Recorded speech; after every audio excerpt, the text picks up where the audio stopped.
Friends, welcome back. Unsettling disappearances, Navy SEALs, small-town police, crypt hunters, cabin in the woods, Native American folklore, fire lookouts, truck drivers, feral people, search and rescue stories, eerie park ranger encounters, and the terrifying mysteries of the deep woods are all included in this collection of genuinely spooky and unsettling stories that I'm sharing today.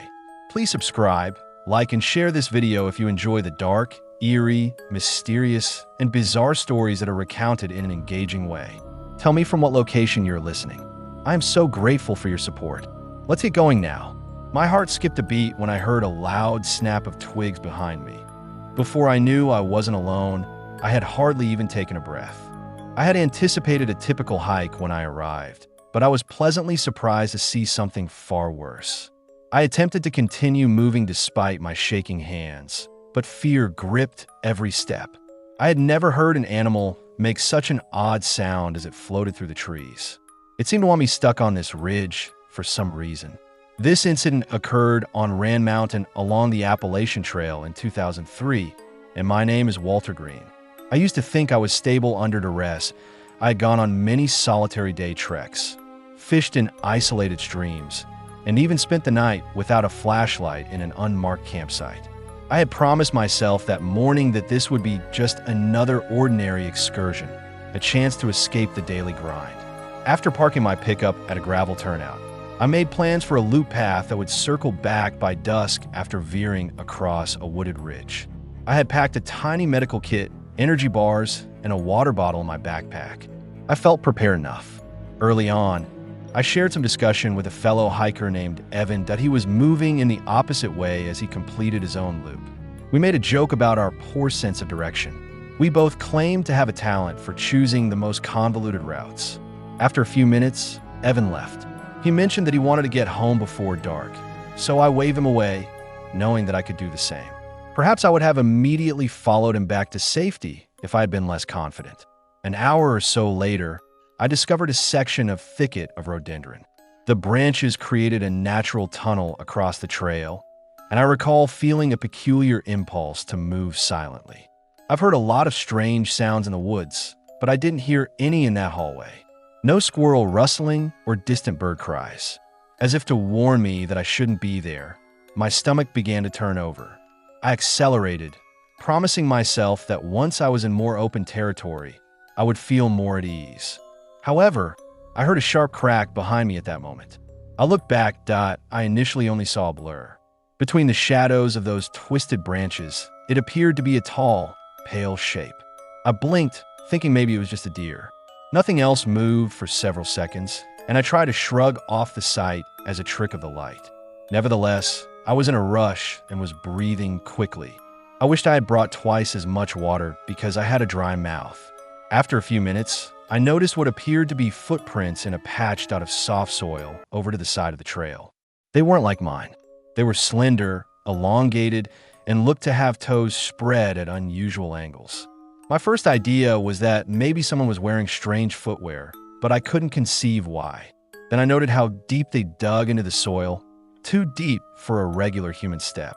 I told myself to keep moving, that it was none of my business, but curiosity tugged at me. I snapped a quick look around to see if anyone was watching. Nothing. I should have turned around then, but I had this strong confidence I'd be all right if I simply kept cool and stayed on the trail. At last, I emerged from the rhododendron tunnel and arrived at a ridge overlooking undulating green mountains. That's the moment I realized the day had gone by faster than intended. The sunlight was already slanting toward the horizon. I made the decision to look at my phone to see if I could access any GPS. Not even a bar or service. I persuaded myself I wasn't in dire circumstances. In the worst situation, I would hike in the dark for a while, but I was starting to lose confidence. Suddenly, a rustle came from a collection of rocks approximately 30 yards away. As though it may deter a raccoon or a fox, I tried to jest under my breath by saying something like, "Hey, come on, I don't want any trouble." However, something emerged from behind the rocks. The crown of a head, a silhouette of thin shoulders. It couldn't be a human kneeling since it was too tall. Panic began to stir in my chest. I hoped I wasn't alone out there for the first time in my life. I retreated a step, Whatever was hidden there moved erratically, almost brittly, as if it lacked muscle or had too many joints. My heart pounded, urging me to sprint. I went down a small incline. Half I stumbled as I hurried to the next section of a trail. I recall laughing nervously and calling myself a fool for not turning around, but I had a gut feeling that if I relaxed, it would happen. I made myself pause occasionally, lean my back against a tree, and listen. Initially, I could only hear my own breathing. Then, through the bush, there was a slight scraping sound that sounded like nails rubbing against stone. I searched, unable to identify the source. Nothing. Once more silence. The silence was stifling. Even the typical buzz of insects was no longer present. I made the decision to continue, traveling over difficult terrain at a faster pace than I had anticipated. I resisted the want to pause and look over my shoulder with each step. I was afraid that turning might cause me to freeze, which would put a stop to it. I made an effort to keep myself from panicking by concentrating on the forms of the trees up ahead, the firm patch of ground beneath each footfall, and anything else that why thoughts turned to Evan, and I wish we had exchanged phone numbers or stayed together a bit longer. The voice of a friend would have been crucial. Finally, I came onto a tiny area with an abandoned shelter. It had only a corrugated metal roof and a few rusty wooden beams. In an attempt to get perspective, or at least collect my thoughts, I ducked inside. I found a table that had fallen over and 2 worn-out lawn chairs inside. I gagged at the stench of rancidity that pervaded the air. I discovered shattered branches and fragments of the floor was covered in torn cloth. It appeared that someone had hurried off or that their equipment had been torn. I had a lot of questions, but I didn't know the answers. There was a scuffling noise coming from outside. I leaned on a wooden post for support, my heart thumping so loudly that I questioned whether anyone outside could hear it. A rusting crowbar was on the ground when I looked around. The moment I picked it up, my nerves were electrified. There was even a sick sense of comedy in me when I considered using a tool that could break in my hands. However, I required anything. Then I noticed a slender person standing upright and angled away through a hole in the shelter's wall. It had slender limbs that hung down close to its knees, and its skin appeared leathery and gray. I saw something skinny and hairless, but I was unable to make out a distinct face. Eyes deep into a head that resembles a skull. It appeared to sniff the air in an attempt to find movement. My knuckles started to hurt as my grasp tightened around the crowbar. I remained motionless in the hopes that it would go away. It moved 1 step closer to me. My legs were on the verge of locking up. The wave of dread that overcame me is beyond my comprehension, yet it almost broke me. Then, abruptly, it moved sideways and vanished behind a patch of brush. I forced myself to take slow breaths to prevent fainting while I waited, mentally calculating the seconds. In an attempt to keep the structure between myself and the object, I finally slipped around the far side of the shelter and slipped out. All I could do was go downhill where I thought there would be a service road. I heard heavy thumps on the ground as I moved through the thicket, but I was unable to determine which way they were coming from. I heard the loud sound of my own footfall, each one a betrayal of my hiding place. I was driven by desperation. I grunted sharply when I stumbled over exposed roots and struck my knee against a rock. I forced myself to continue even though the sting was so severe that I started crying. There was no longer any prospect of tranquility. I kept thinking about that bony frame and picturing it behind each tree. Finally, I came upon a rough gravel road that appeared to be a Forest Service route. I half laughed in relief as I hobbled upon it. Sweat made my crowbar feel slick in my hand. Not expecting much, I took a moment to check my phone once again. Naturally, there was no signal, but at least I knew a route to take. Ignoring my knee pain, I started down it. I remained vigilant, my gaze flitting to each leaf rustling, but the gray figure never came back. The road opened onto a clearing with a dirt parking area approximately 40 minutes later. The only car left in the distance was my old pickup truck. When I saw it, I nearly burst in a song of relief. I climbed into the driver's seat, turned on the engine, and locked the doors. I anticipated the shape to emerge from the tree even as I reversed out. However, nothing changed. I put the car in drive and drove through the wooded road till I came to the main highway. That evening, I arrived home without any further problems. However, I continued to glance in the rearview mirror.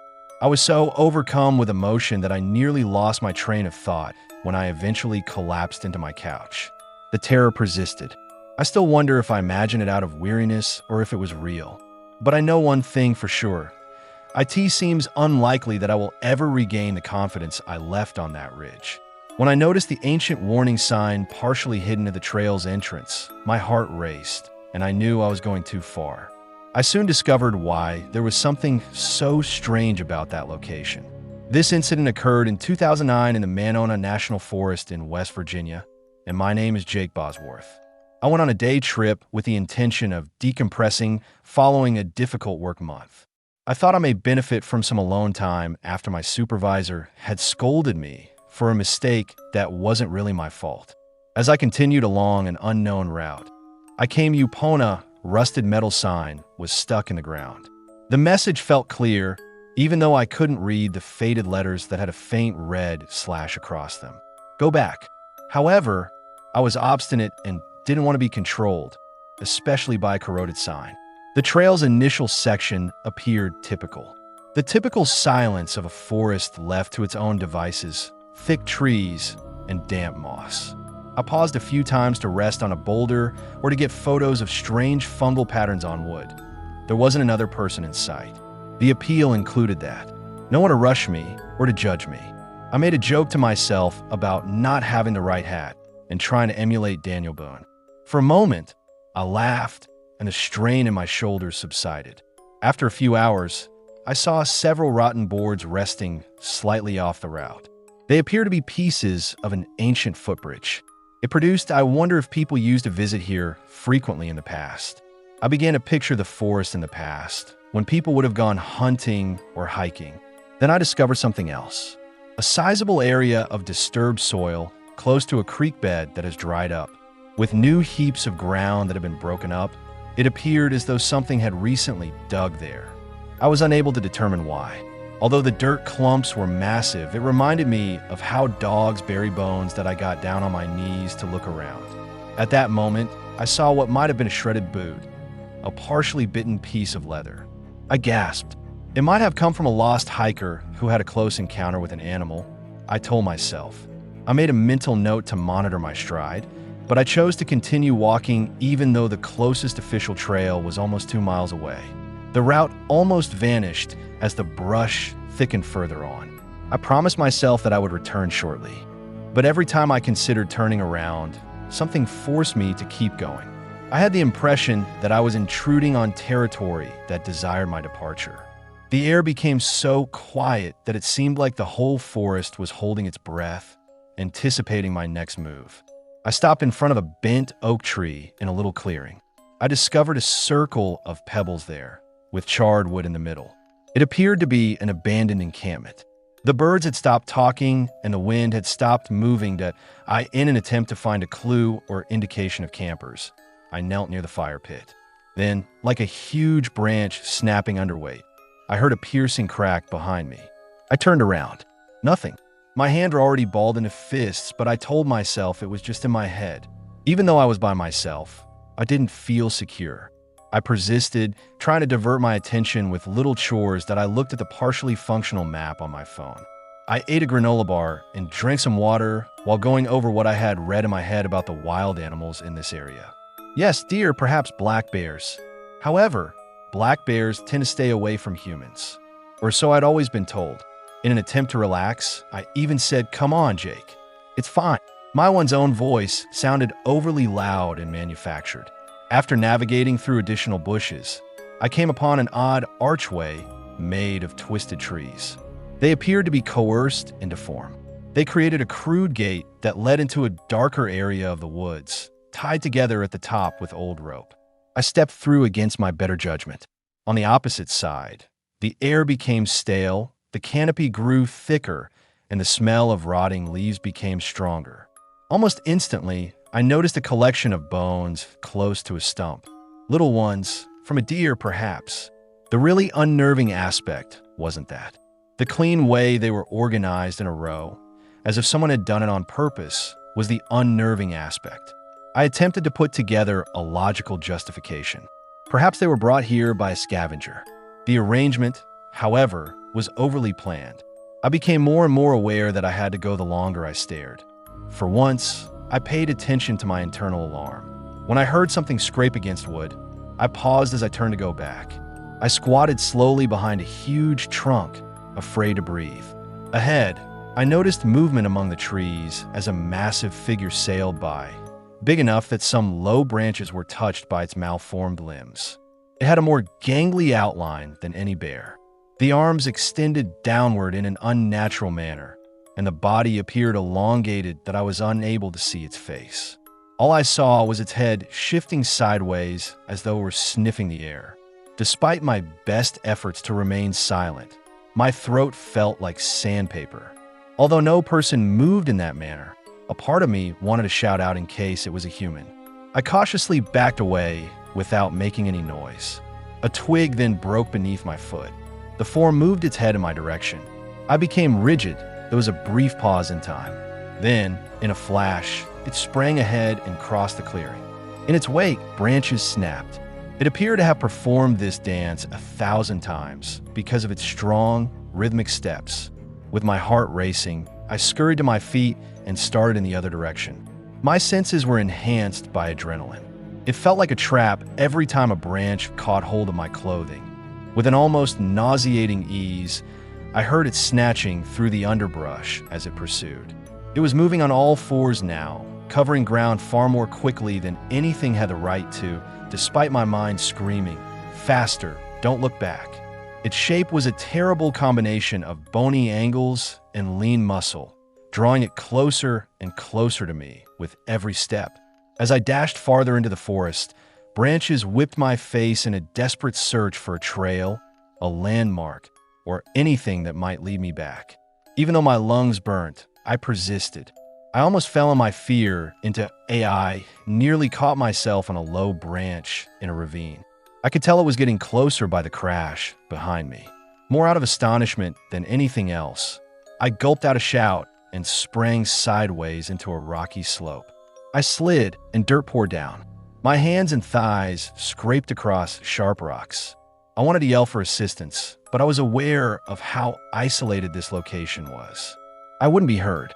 Then, by a stroke of luck, I saw a glimpse of sunshine 50 yards away through the trees. Perhaps there was a clearing that led out of this cursed area, or it must have been the main trail. I made my legs continue to pump. The thing behind me thrashed and smashed as if my attempt to flee had angered it. My thoughts were racing with terrifying possibilities. Its presence was practically tearing at my back. The same beaten sign from earlier was just barely visible through a patch of tall grass at the last second. Relief burst in my chest. That indicated that the exit was close. I clambered by a decayed log.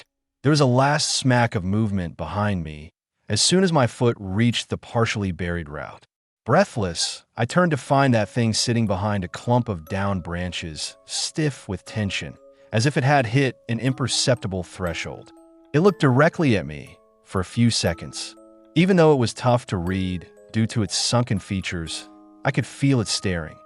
Then it crept into the trees and disappeared into the darkness until I was unable to see it all. I was too shaken to think clearly and stumbled back toward my car.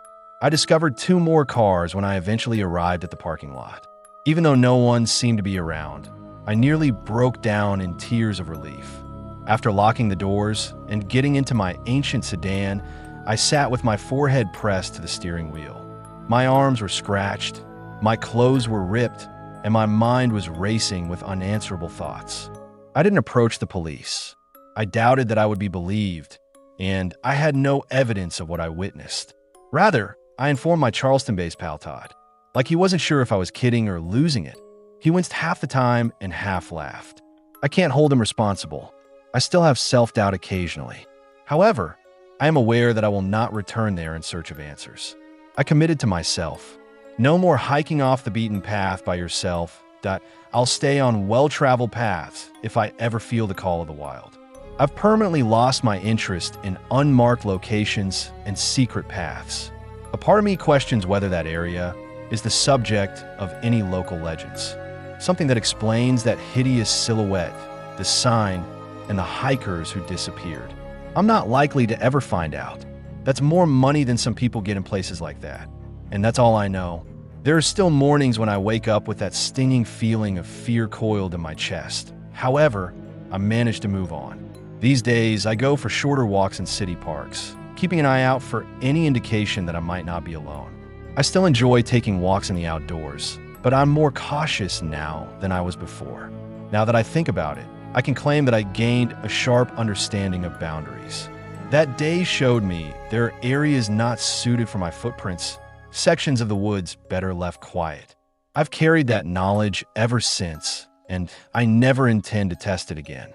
Somebody yelled behind me, and the sound ripped straight through my gut that I whirled around, heart hammering, thinking I'd stumbled into something best left unseen. My pulse rose as I realized we were lonely, unprotected, and near to an unknowable menace. My name is Joseph Bradshaw, and this happened to me back in 2009 at Valley of Fire State Park in Nevada. I came here with my parents and my younger brother Danny, wanting to break from the typical routine and reconnect for a single overnight visit. Dad drove us in his ancient pickup, rattling all the way over the long desert road. I'd been half asleep when he stated, "This is going to be a terrific bonding experience, son."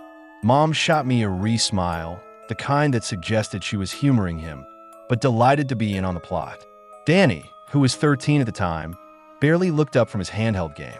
He joked about rattlesnakes jumping inside our tent, which got me thinking we might have to watch out for scorpions too. Even then, the site felt like a universe separate from daily life. We parked behind a huge formation of red sandstone. The sheer grandeur of those rock cliffs made me forget everything else for a time. Odd shapes are created by the stone's twisted curves, sharp ridges, and pockets the earth. Dad indicated a location next to a group of rocks, announcing we'll set up there while Mom and Danny unloaded the food and the little grill. I accompanied him. I couldn't wait to tell stories around the campfire late at night. We were all unaware of the nightmare that was hiding behind those dazzling rocks. We set up a simple camp and pitched our tents during the late afternoon. The sun cast a golden glow over everything, while the desert sky above burned blue. Mom discovered a little hiking track that leads to old petroglyphs was detailed in a local guide booklet. She recommended that we visit them before nightfall. Danny grabbed a bottle of water and followed us despite his complaints about the heat. Stretching our legs across the dusty trail and stepping over little bushes and pieces of redstone felt fantastic. The trail wound past small clefts and craggy ridges that appeared to have been sculpted by generations of wind. Dad shared some of the history of the area with us as we strolled. He spoke in that quiet voice that is used in museums. "There have been innumerable generations in this desert," he remarked, tapping a random pebble. "These stones' shapes hint at times we'll never quite understand." I made an effort to visualize prehistoric hunters skulking across these dunes and looking for animal traces on the horizon. Danny snorted and stated that he would like to find a hamburger. The little remark was a pleasant diversion from the quiet. The petroglyphs were discovered on a tall rock face. They appear to be stick figures and geometric designs carved deeply into the stone. We all gathered together while Mom took a couple pictures after asking if we could. Then across the ridge, we heard an odd rattling sound. At first, I thought it was a snake, but then I heard a strange sound like bones moving in a bag. Perhaps that was pebbles tumbling in the distance, Dad said. Mom gripped the phone tighter, and I saw it. Danny fell silent. My only thought was that we should begin our journey back as soon as possible. There was no argument. We made an effort to remain composed on the return ride, but the route felt different. Every shallow cave appeared darker and every boulder larger. I once noticed what appeared to be thick, grayish tufts of coarse hair adhering to a rock fracture, as if something had brushed against it. Danny's eyes were wide as he pointed to it. Dad tried to laugh it off after touching it and saying it might have come from a desert goat, but the tension was genuine and it weighed on us like an unseen burden. When we returned to camp at evening, Danny said that his feet hurt Yes, Dad, and I prepared the sleeping bags inside the tents. Mom started the grill. The rocks took on a deeper scarlet hue as the sun sank lower. I continued looking around for that rattling sound because I couldn't get rid of the uneasy sensation I had before. A few jokes were told while we ate in silence beside a little fire, but for the most part, we listened to every rustle in the darkness. Since we intended to get up at sunrise to hike once more and depart before the desert heat became intolerable, Mom urged that we retire to bed early. Everything was quiet for a short time after we clambered into our tents. Between fleeting fantasies, I was startled awake by the crunch, the shuffling of a breeze on our canopy, or the sound of pebbles beneath our feet. Dad was breathing steadily, and Danny was snoring in the corner. Next to our tent was Mom's own. A frightened shout broke the stillness just as I was about to fall asleep. I scurried out, almost tripping Danny as he attempted to follow suit. Behind me, Dad emerged, struggling with a flashlight. Her tent lay empty with the flap unfastened, and Mom wasn't inside. I called out her name. No response. Calling into the darkness, we made our way around the campsite. All that was visible with Dad's illumination were the looming outlines of those formations and red sand. With my heart racing, I ran over after spotting what I thought was movement behind a huge boulder. Other for a few footsteps that led around the rock's edge, there was nothing there. Dad motioned for me to join him along the footsteps after telling Danny to remain where he was by the tent. We discovered broken branches from a desert shrub as we slithered around the boulder. The prints ended suddenly, as though the person who created them had been carried off. We looked around for any indication of Mom using the flashlight beam. A scraping sound, as to nails on stone, was heard above us at that very moment. A shape sitting on a ledge caught my attention. When I looked up, I felt sick to my stomach because of the squat frame that was stooped over. Its arms seemed longer than its long-fingered legs splayed on the stone. Along its limbs, a few straggling hairs stood on end. It darted out of the light in a flash. There was silence despite Dad's attempts to call out and demand that it return my mother, if that was even possible. To check on Danny, we hurried back to the tents. He stared into the darkness as he stood there as stiff as a statue. I heard something dragging across the sand, he whispered. Dad held his shoulder and assured him that we would locate his mother. We attempted to follow her path since we last saw footprints near the boulder. As directed, Danny remained in the middle of the camp while clutching two shaky flashlights. We called her name as we picked through the rocks for what seemed like an hour. The shouting caused my throat to burn. Several times, Dad lost his temper and cursed under his breath. At last, we made the decision to call the police. Despite the poor cell signals, Dad was able to contact emergency services. They promised to send out local police and rangers, but it might take some time. We had to wait until then. We gathered close to the fire, which had burned down to embers. The quiet was deafening. I was asked by Danny if I believed Mom was still secure. "We'll find her," I assured him. I hoped I could have believed that. Dad rummaged in the truck for a flare and set it off, hoping the illumination may either scare away whatever was out there or help rescuers discover us. A brilliant red glow lit the granite formations. For a moment, I saw that shape again at the top of a ridge, hunched low, arms spread on each side. Its head turned in our direction, and even from that distance, I detected a malevolent concentration. Then it crept backward, out of sight. We stayed put, feeling it was too perilous to chase an unknown enemy in the dark. The minutes crawled. Each time a rock rolled or the wind shifted, my chest constricted. I visualized Mom alone, maybe hiding in some nook or pinned under a rock. The not knowing was awful. Dad attempted to remain tough, but his voice quivered when he told we had to keep searching after morning broke. Sometime after midnight, the faraway flicker of headlights indicated the arrival of the rangers and the local police. They hopped out of their vehicles and asked us what happened. All we knew, and not much, was explained by Dad. With flashlights in hand, everyone dispersed and started looking around. They did what they had to do, but none of them appeared eager to leave the company. Danny and I were questioned by an officer who remained near our camp. I described to him the strange shape we had observed and how it was moving too quickly for anything I could identify. He looked at me sympathetically, as if he wasn't sure if I was seeing a human, a wild animal, or perhaps a fabrication of my imagination. A more systematic search began at dawnlight. A dozen or so people were combing the red sands, calling the name of Mom. And cop who believed he had discovered a piece of clothes shouted at me. It was discovered that a piece of ripped cloth had snagged on a cactus. No one was able to verify whether it belonged to Mom. Hours passed during the search, which eventually spread beyond the major paths and deeper into the park. They insisted that Dad wait at the main staging area so they could coordinate, even though he tried to join them. I walked about the camp restlessly, looking at every ridge. In the truck, Danny sat and gazed at the console. We felt unproductive. The authorities eventually informed us that they needed to call in additional resources and scale up the operation. Despite their assurances that we shouldn't give up, I could tell they were tired. Mom was still nowhere to be seen by dusk. Dad urged them to continue looking.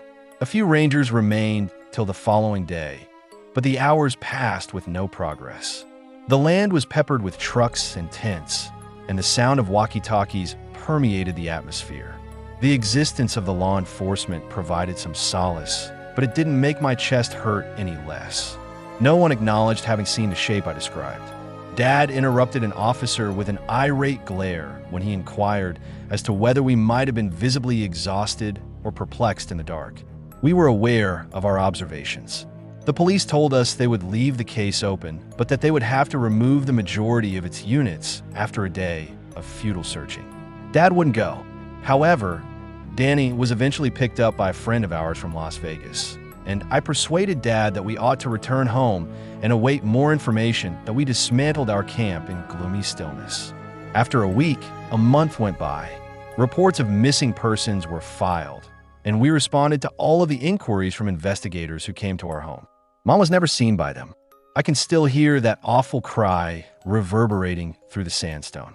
And each time I close my eyes, I see that squat figure with its arms extended, sitting on the ridge.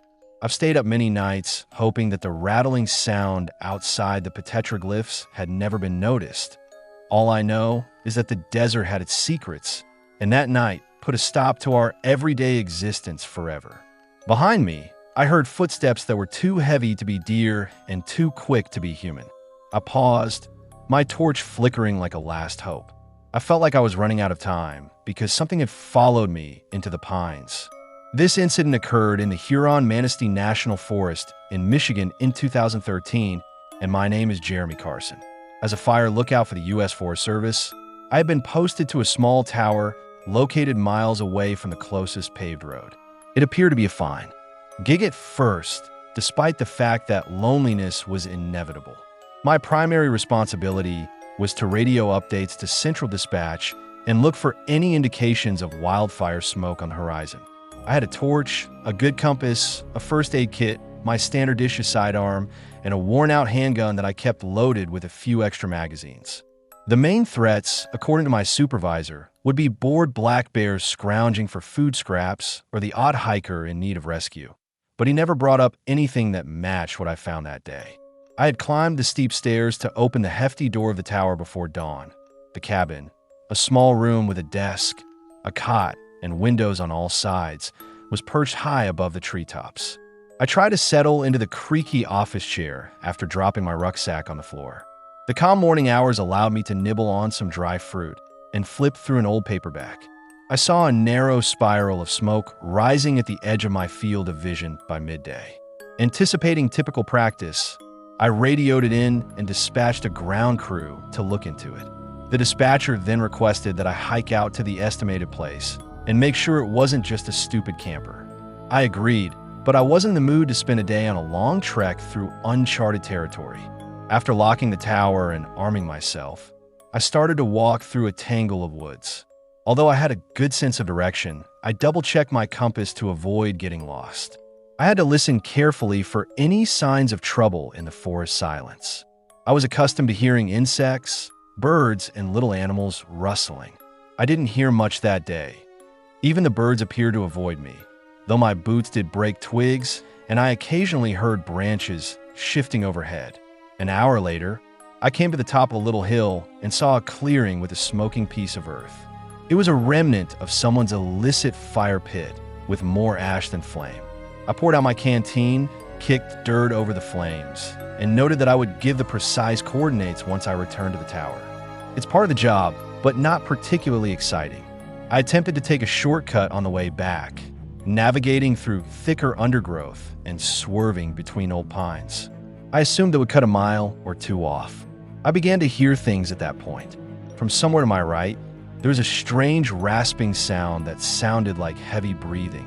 I stopped and looked around the trees, but I couldn't find anything big. I took a closer look, thinking it might be an injured deer. According to policy, I had to alert wildlife services if an animal was hurt. However, I never came across a deer. Rather, I noticed claw marks on a trunk around 3 feet above my head that were deeply carved into the bark, beyond the reach of any black bear. My chest constricted. Every scratch groove was exact, almost purposeful. I made an effort to laugh off my discomfort. Perhaps I was being jittery, but when I noticed a track of footprints along a patch of muck next to the trunk, my uneasiness intensified. At first glance, the prints appeared canine, but his feet were spread strangely, as if they had long fingers. In order to measure the buried impressions against my own hand, I knelt down and applied pressure with my fingers. Unsuitable in shape for a wolf and too large for any dog. I recall taking a deep breath and then getting to my feet with a strange feeling that I wasn't alone. In an attempt to return to the tower before nightfall, I accelerated my speed. That silence bothered me, even though I enjoyed the woods. Finally, I was able to see my lookout tower's steel legs. I felt a wave of relief that I still had to ascend 2 flights of metal steps to unlock the door as the last of the sunlight was fading behind the canopy. I stopped when I got to the base of the building because I could hear movement behind me.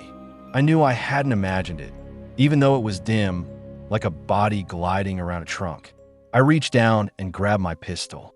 I thought it might be a park ranger or a lost hiker when I called out. No answer.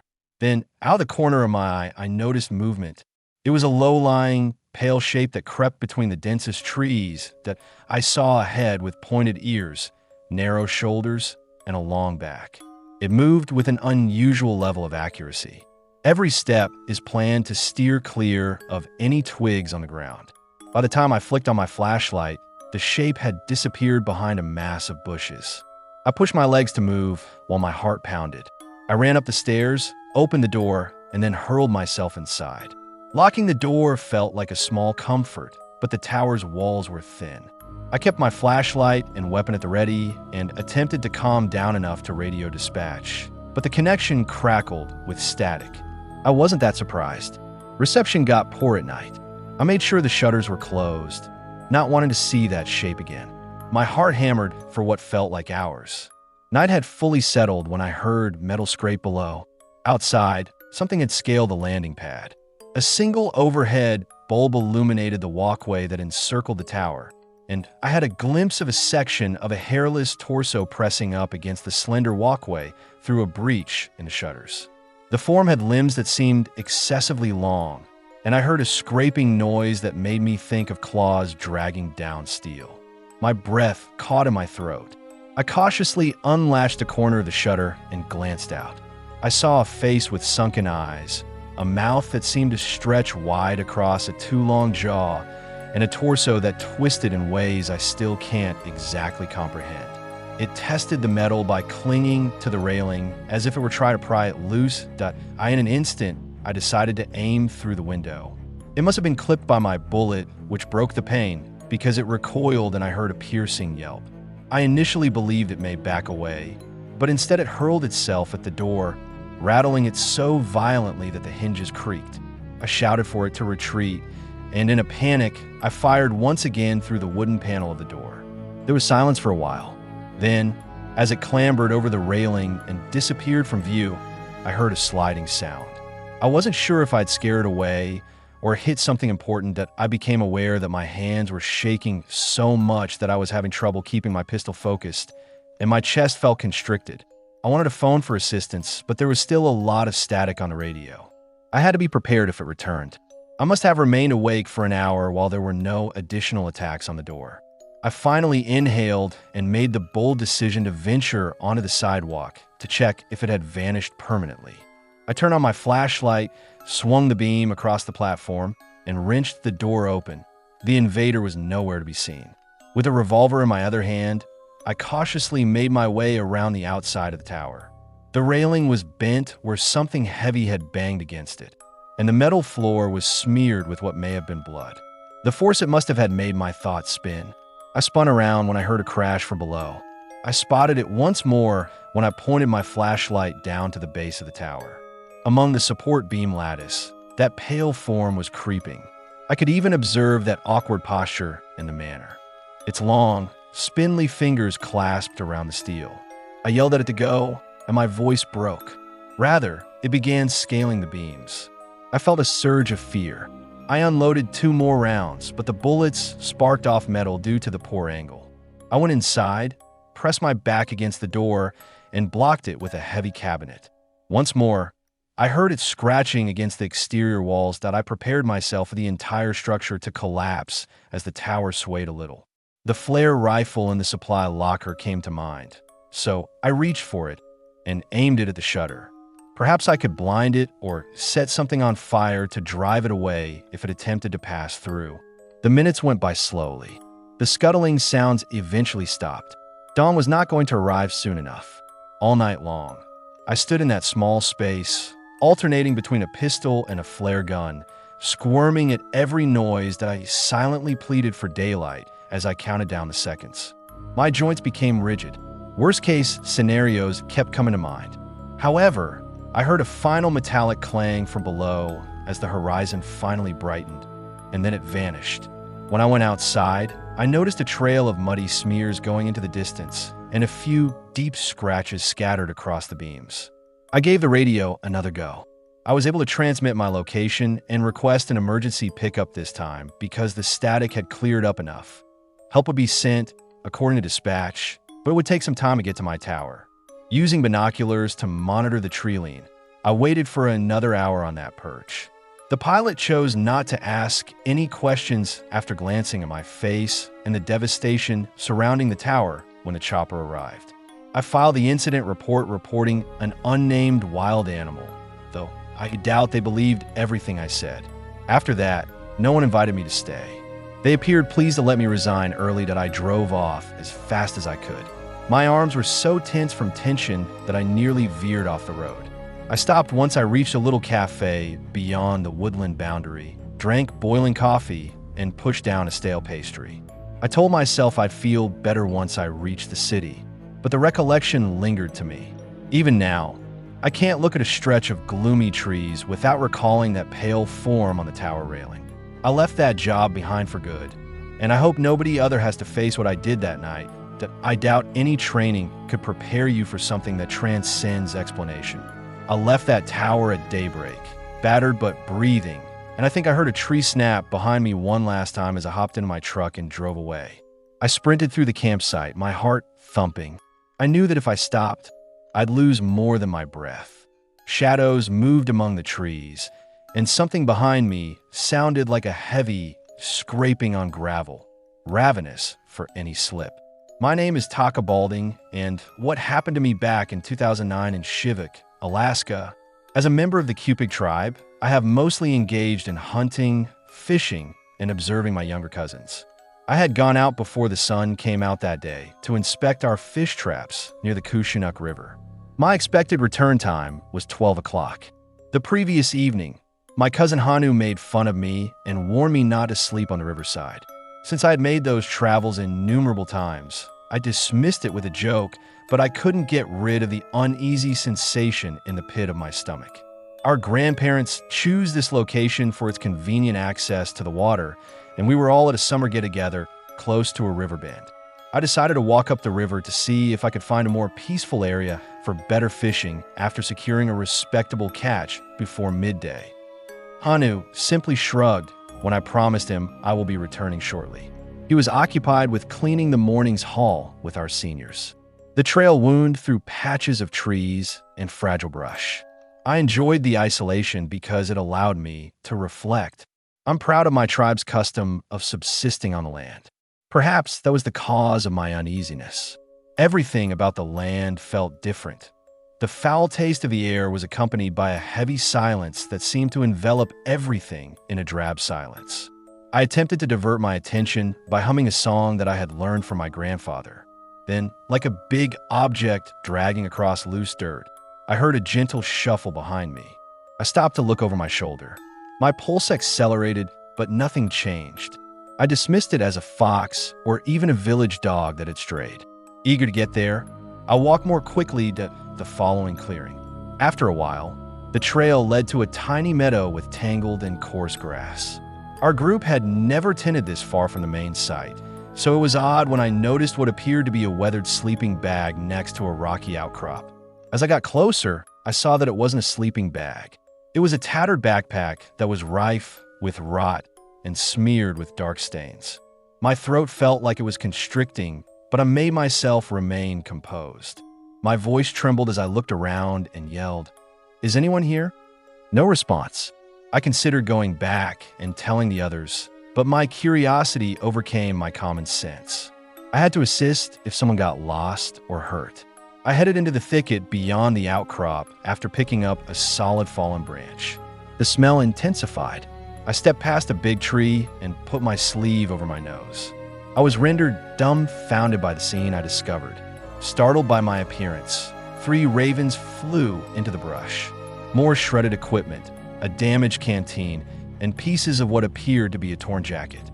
It appeared as though something had violently crashed through there. My breathing became labored. I spun around abruptly as I heard twigs crunch. I saw a tall figure disappearing behind a tree trunk. The stance was slumped, yet it looked upright. I tried to make sense of what I was seeing as I froze. Although bears occasionally walk on their rear legs, the shape didn't seem right. It was excessively tall and slender. My head was hammering. I began to back away, taking extra care with my steps so as not to create any noise. In any case, it must have heard me since the scratching sound returned. This time, though, it wasn't far away. It was directly behind me. I spun around and noticed a brush outline. Its arms were lengthy, and its hair appeared uneven and matted. I had a fleeting sight of a slim face with drool streaming from parted lips and a broad jaw. Like a broken whistle, it let out a rasping growl that pierced the stillness. I didn't consider it. I took off running. As I rushed across the meadow and back into the trail, branches whipped at my face. My thoughts entered a state of blind panic. I was positive that even if I tripped, I would never get back up. As the monster followed, I would hear a scrape or a split of undergrowth every few feet. My sole strategy was to return to camp and alert my family, but I wasn't totally sure where I was because I had veered from my usual path. I veered to my left because I knew that was where the river was. I lost my hold on the branch I was carrying as I stumbled over a tangled path and fell onto my shoulder. I ignored the sting in my arm and clambered back up. Behind me, there was a faint hiss, and I glimpsed movement at the corner of my eye. The shape moved so quickly that I hardly noticed it. A tall, lanky creature with limbs that were wiry and a chest that jumped up and down quickly. Although I couldn't see the eyes well, I did feel that they were fixed on me. I made my legs move as I ran once more. I was trembling. My chest was hammered by my heart. I could make out my cousin's silhouette up ahead. I must have been gone too long for Hanu to come looking for me. I called out his name. I spoke in a high-pitched voice. He looked up, saw me, and yelled, "Taka, what's wrong?" At the same time, I saw his face change from bewilderment to fear as he caught a sight of the object pursuing me. I got to him, almost bumping into him. I was grabbed by the arm by him. "What is that?" He let out a gasp. I was at a loss for words. A tree snarled, and we heard it. The man, squatting among the leaves, was still partially obscured. Although it appeared hesitant to enter an open area, its presence exuded unadulterated aggressiveness. As though I had swallowed shards of glass, my stomach roiled. Despite its pitiful appearance in comparison to that monstrosity, Hanu gripped a little hunting knife. Step by step, we retreated in the manner that our ancestors had taught us to deal with dangerous species. However, This did not disperse as readily as a wolf would when outnumbered. Our team moved slowly forward, its feet scraping the floor and its arms extended at strange angles. Then, in an attempt to get behind us, it raced to the side and circled us. A curse was spoken by my cousin. Clinging to one another to avoid separation, we launched into another desperate run. A mile away was the base camp. Our family members' voices were crying out in the distance, likely startled by our yelling. "Help!" I shouted back. "Come on over here." The figure rasped again, this time with a louder pitch, like a blade dragging on stone. In my ears, the sound bounced back and forth. The remainder of our tribe had gathered in the clearing when we rushed in. A few soldiers with firearms hurried forward as soon as my Aunt Misa noticed our terror. I was able to gasp. We're behind something. They had never seen me before. So crazy. Their expressions darkened. Two soldiers moved forward with their rifles raised as my uncle assisted Hanu and me in moving aside. Expecting a shot to ring out, I braced myself. We heard a loud scratch on the closest tree trunk, but nothing entered the clearing. As they approached the tree inn, the men yelled, "Show yourself." This was the type of order they would often give to a bear or intruder. Not one leaf shifted that a warning shot was fired into the brush by one man. The undergrowth was illuminated by the muzzle flash. We all caught a glimpse of a pale figure scuttling under the trunks, arms stretched out of their natural position, torso twitching. Then it disappeared. For everyone, that was sufficient. My aunt insisted that we go. No one desired to remain. Words could not adequately describe what we had witnessed to me. Hanu just kept saying, "It was huge. It wasn't normal." My tribal members have lived with wild animals for generations, but we've never seen anything like this. Our elders made the decision that we ought to go back to the village. We hurried to dismantle tents and get supplies. We were under tension. Even the older men, who had lived on this farm for decades, appeared scared that I looked over my shoulder every few seconds while I assisted in loading the canoes. Every time, I thought I would see the shape racing in our direction. I nearly dropped the wrapped tent on the riverside because my arms were shaking so much. In an attempt to soothe me, Hanu attempted a smile as he joined me, his eyes wide. The canoes scraped the rocky coastline as we pushed out. I heard one last rasp coming from behind the thinning trees as we floated down the river. With relief and fear, my shoulders tensed and my chest ached all intertwined. To convince myself that I wasn't dreaming, a part of me wanted to turn around and get a good look. However, we paddled vigorously until our arms went numb. By dusk, we returned to the village. In our community hall, my grandmother insisted on a little prayer. According to her, we ought to honor the land's spirits. I attempted to explain what transpired, but the elders advised us to keep quiet until we had a better understanding. We stopped communicating with the men who, if anyone owned that ripped backpack, it was them. A day later, our local officials searched the area, but they only discovered pieces of cloth. Although no one had an explanation for the partially buried equipment and the way it was torn apart, they reported a potential wildlife attack. That evening, Hanu and I sat close to our main fire. As a coping mechanism, we shared uncomfortable jokes. We occasionally became silent and reenacted what we had witnessed. When my mother arrived, she wrapped a blanket around Miss Holders. She said, "You'll be all right," but I wasn't sure if she believed it. We held another brief meeting before daylight, and our elders made the decision that we would not be going back to that fishing location anytime soon. They advised us to respect others' boundaries and to leave the unidentified presence alone. Perhaps it resided in the deeper forests where we didn't often go. Maybe that was the best option. I have no interesting lesson to impart. I made it through. However, that day altered my perspective on these places. According to my grandfather, there are mysteries in nature that we shouldn't disrupt. I believe him now. That twisted figure with jagged limbs and that harsh rasp, that monster in the brush, is still there. Later, I found an old name for something that sounded similar in one of our tribe stories. It was known as the Iliac. They had disappeared completely, leaving me at the edge of the meadow with a single shredded boot. With a menacing silence, the radio hissed, "8S." I entered the overgrown trail, My heart pounded like a battle drum. This incident occurred in Redwood Canyon, California, back in 2012. My name is Jordan Treadwell. Before the sun rose that morning, I was on duty and signed into the ranger station. Two buddies from a nearby college who had gone into the canyon the afternoon before and never came back were among the hikers who were reported missing. I looked at the worn map that was affixed to the wall, checked my sidearm, and carried my pack. Accidents were not new to Redwood Canyon.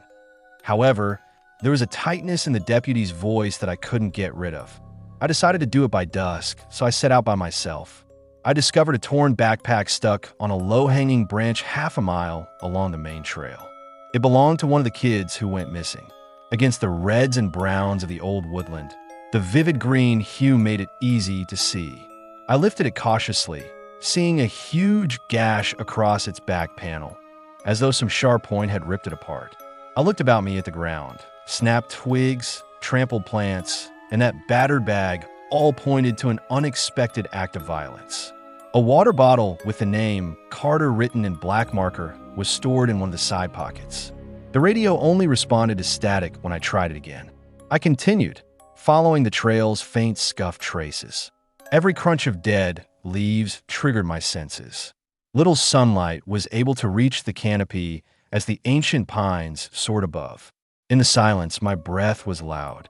There was no conversation dot of birds. Squirrels did not appear to be present either. Occasionally, I would smell a slight smell that made my stomach turn. It was like damp fur and putrid meat. I reasoned that it might simply be an animal carcass decomposing, but the stench's strength fluctuated as if something were moving through the forest. Near a rock outcropping, I discovered the first indication of serious disaster. The stones are discolored by a wide, black, and sticky smear. I made an effort not to give it much thought, but the sight of it made my heart race. One boot was lying nearby, its side ripped open. I recognized it at that moment as the identical boot I had seen in the clearing. The laces were still tied. However, the sole was mostly torn off. As I touched it, my skin pricked. It appeared as though its owner had been pulled off it in the middle of a ride. I took out my flashlight and looked through the fern shadows. I heard a voice in my head telling me to retreat, should wait for backup, but my instinct insisted there wasn't time. They required me to move quickly if any of the students were still alive. I turned on my radio once more. I said, "Ranger Treadwell is calling Redwood Station. Discovered evidence of a potential assault. I'm going farther." No answer. I tried to remain composed despite the static by double-checking the loaded sidearm on my hip. But the farther I got, the more strange the place felt. The ground was slick due to rotten bark, dense moss, and old logs. I had trouble following the thin tracks as silence closed in on my ears.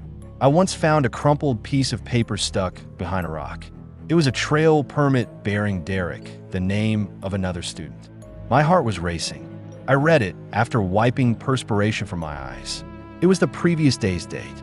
It wasn't until later that evening that anyone realized they had entered. I continued, looking around for any indication of them or anything else that might be in the area. Then there was a distant rustling. I froze, allowing the silence of the woodland to embrace me.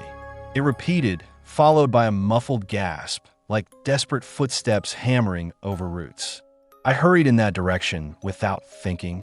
My mouth became parched. The smell, a sour combination of damp fur and rot, got worse. I held my gun in my right hand and my flashlight in my left. I was standing at the entrance to a tiny clearing that was surrounded by dense undergrowth. There were marks on the beaten dirt that I had never seen before. Lines that left marks too broad for a bear, curving in arcs as though big, deformed hands had pressed into the ground. I tried not to tremble as I crossed the clearing.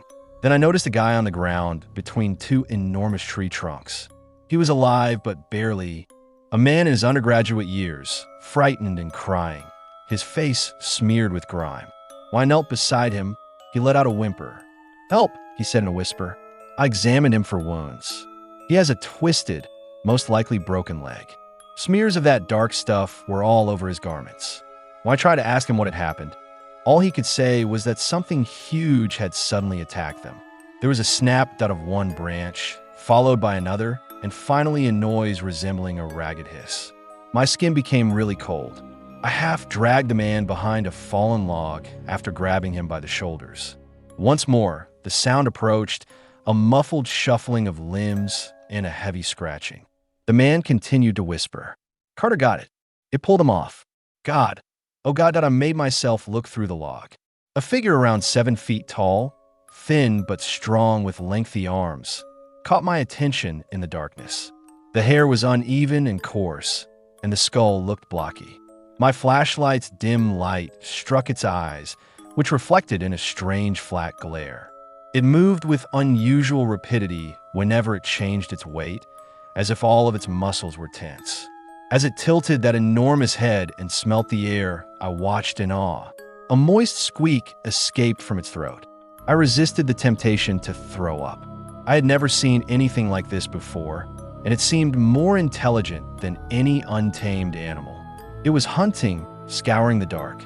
I noticed a twisted figure pinned under its arm as it shuffled behind a patch of foliage. Another limp body with half of its clothes ripped off. Despite my mind's resistance, I made my hands steady. I made the error of moving on the log, but I had to get the injured hiker out of there. The bark was scratched by my boot, and the figure whirled. I heard nails scraping the floor and a damp smell. As I leaped to my feet and raised my weapon, my heart was racing. My voice trembled as I screamed, "Stay back." The thing leaped forward in a whirl of movement, as there was another hiss. I shot 3 times. The clearing was pulse-lit by the muzzle flashes. Something screamed loudly, raggedly, and fell to the ground up behind a tree stump. I could hear my own breathing as steam rose from my gun's muzzle. Ragged, it darted off course too quickly and plunged farther into the jungle in a moment. As it fled, branches broke, leaving a trail of devastation in its wake. I half expected my breath to return with a roar as I stood there attempting to catch it. It didn't. The hiker sagged with tears streaming down his cheeks. I wrapped my arms beneath his shoulders as he lunged for me, pulling him to his feet. We staggered back in the direction of the main route. The smell persisted, and I thought I might sense that presence following us. Every time a twig broke in the distance, a flash of fear appeared. I kept saying, "Hang on," but I wasn't sure if I was addressing him or myself. Static came from my radio. Following 10 minutes of sluggish development, there was a fleeting moment of luck and a partial signal. I said, "Mayday," and Ranger Treadwell asked for quick help that I could make out a faint reply, but the connection cracked. A search party was on its way, someone said. We continued, the wounded guy suffering with each step. My entire body prepared for an ambush. Weak beams of light were seen on the route when the sun eventually rose over the canyon walls. We came to a little ridge from which I could see the roof of the ranger station. I felt a wave of relief. Something moved in the corner of my eye as I turned to assist the man in descending. A glimpse of that thin figure, partially obscured by substantial trunks. One more hiss. It was circling, seemingly debating whether to launch another strike. I prepared to empty the clip if necessary as I aimed my rifle. It could only be seen in the gaps between branches as it paced behind a stand of trees. I was having trouble swallowing since my mouth was so dry. Then, with a final look, it slithered off as though sensing the backup on its way. Although I was nervous, I knew we had to continue to move. A paramedic van was arriving at the station when we finally arrived. The injured man was placed on a stretcher by me. He talked endlessly about Carter while his eyes were crazy. To get more teams to scour the canyon. One of the deputies attempted to radio. It dawned on me then that poor Carter was most likely lost for good. I attempted to speak up, but the weight of what I had seen was strangling me. As the rescue crew got ready to leave, I delivered my report as composedly as possible. They bombarded me with questions, but I could not articulate what I had witnessed. No one seems to know how to respond to it. The local sheriff whispered to me while leaning in close. In Redwood Canyon, I've heard old tales about something similar, but I've never had evidence. I can only give a nod. I assisted them in creating a search strategy, but it was clear that this would be kept as secret as possible. The families want resolution, and I hope that Carter might still be alive. But I secretly fear the worst. They only ever discovered pieces of equipment and clothes shreds. Carter was still unaccounted for. After having surgery on his broken leg, The injured hiker recovered, but he would not discuss the incident in public. He probably feared being labeled insane just as much as he feared experiencing the trauma again. The official statement only alluded to an attack by a wild animal. I've used my worked in forests all around the state, but I've never seen anything comparable again. I still have nightmares about Redwood Canyon. I continue to serve as a ranger for a few more years in spite of this. I eventually moved to a more serene park in the hopes of finding some tranquility. I sometimes wake up in the middle of the night, remembering that form writhing amid the ferns, outwitting me every time.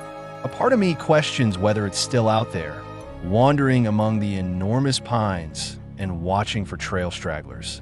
Since then, I have stayed away from Redwood Canyon and don't see any need to go back. When I watched that terrible shadow slide across the mountain, leaving a damaged remnant of cloth on the rocks, I stopped in my tracks. I was certain that something terrible had occurred, and all it took was one look at that silhouette to send shivers down my spine. I learned everything I needed to know in that one instant.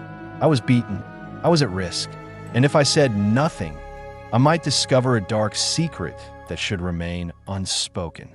I'm D&E Keller, and I experienced this back in 2008 while traveling the Appalachian Trail close to Mount Rogers.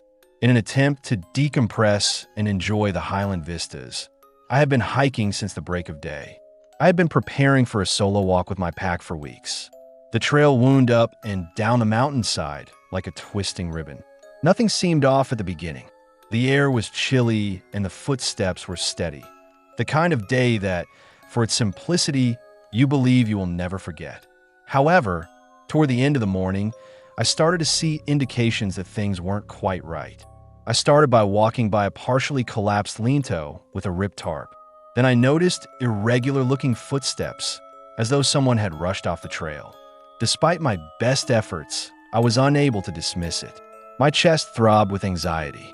I reminded myself to remain composed and reasonable, so I continued to walk. Be on the lookout for any voices or activity. After a few miles, I came to a slender section of path where towering pines crowded in on both sides. I wanted to turn around, part of me. Nevertheless, I persisted in moving forward, attempting to follow my gut. I saw a number of broken branches strewn next to a boulder. There, crumpled, was that damaged piece of material with a dark stripe running across it. I prodded it, using my hiking pole. I couldn't tell what was causing it to feel damp. The knot in my stomach became a full-blown panic attack. Something told me to get over my stubbornness and go back. However, my curiosity and a glimmer of concern that perhaps someone was harmed out here kept me going. I soon came to an abandoned campsite after pushing farther into the forest. A few items and 2 backpacks were scattered about. Near a charred fire ring were a pair of boots, a half-eaten bag of trail mix, and a roll of duct tape. They had ripped open one of the tents. Poles broke like sticks. My heart pounded so loudly that I was certain it would reverberate, and my breath caught in my throat. The mess of bored pranksters wasn't this. An unpleasant feeling of aggression pervaded the atmosphere. I squatted down and looked around. There were no bodies or people in sight, but there was a thick silence that pervaded everything. I made the decision to calm myself and inspect the ripped tent. The fabric had a slight sweaty and other scent to it. Something sour. It was worse inside. A sleeping bag was torn, and there was foam stuffing all over the place. I discovered a wallet containing a driver's license. Travis Malone, a North Carolina native, was listed as the name. With the intention of giving it to the ranger station, I shoved it into my vest pocket. I zipped the pocket shut with trembling fingers. I hoped he was still alive if he was out here. I almost stumbled over a piece of rope that was partially buried in the ground as I retreated from the campfire. I heard a branch break in the distance at that moment.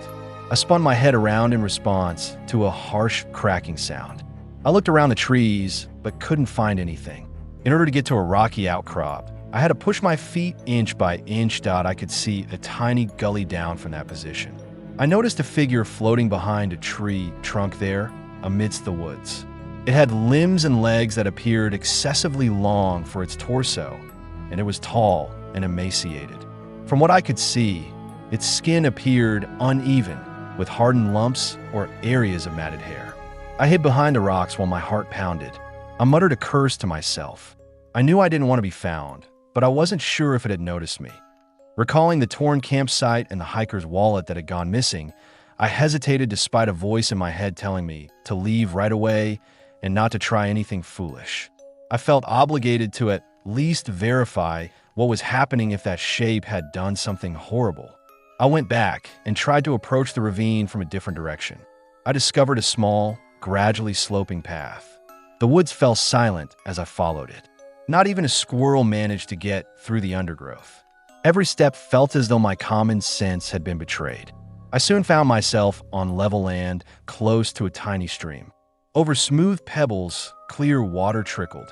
I heard branches rustling in the distance. One more would snap. Then I noticed it.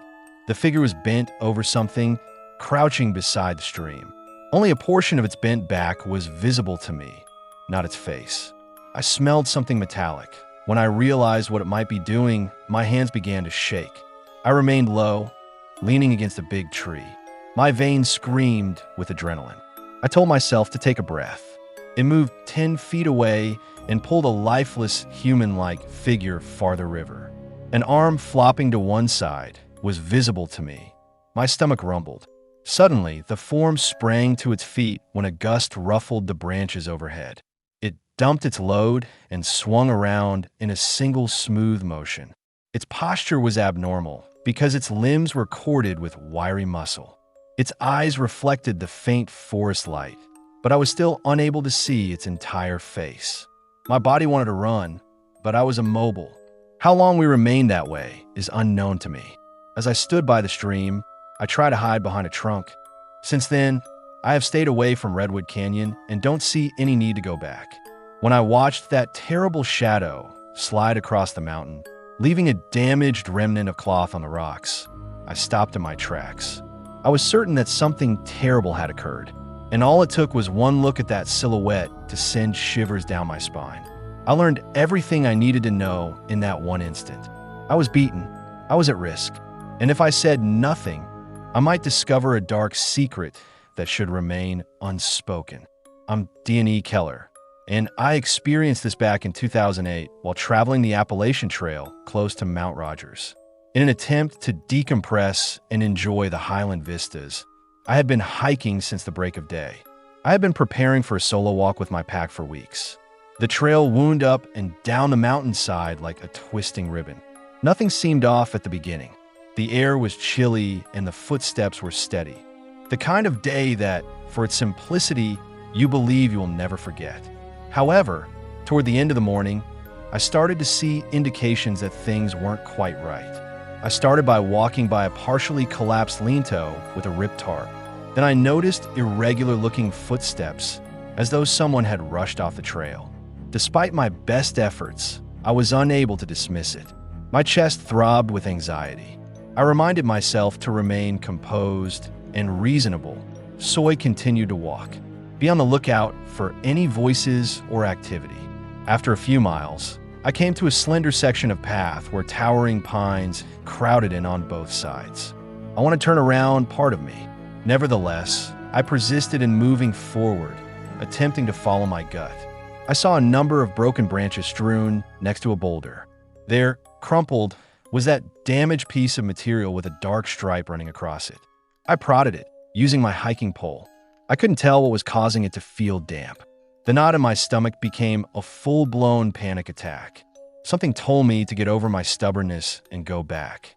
However, my curiosity and a glimmer of concern that perhaps someone was harmed out here kept me going. I soon came to an abandoned campsite after pushing farther into the forest. A few items and 2 backpacks were scattered about. Near a charred fire ring were a pair of boots, a half-eaten bag of trail mix, and a roll of duct tape. They had ripped open one of the tents. Holes broke like sticks.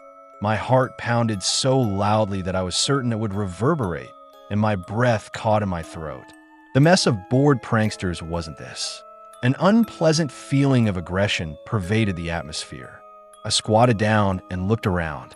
There were no bodies or people in sight, but there was a thick silence that pervaded everything.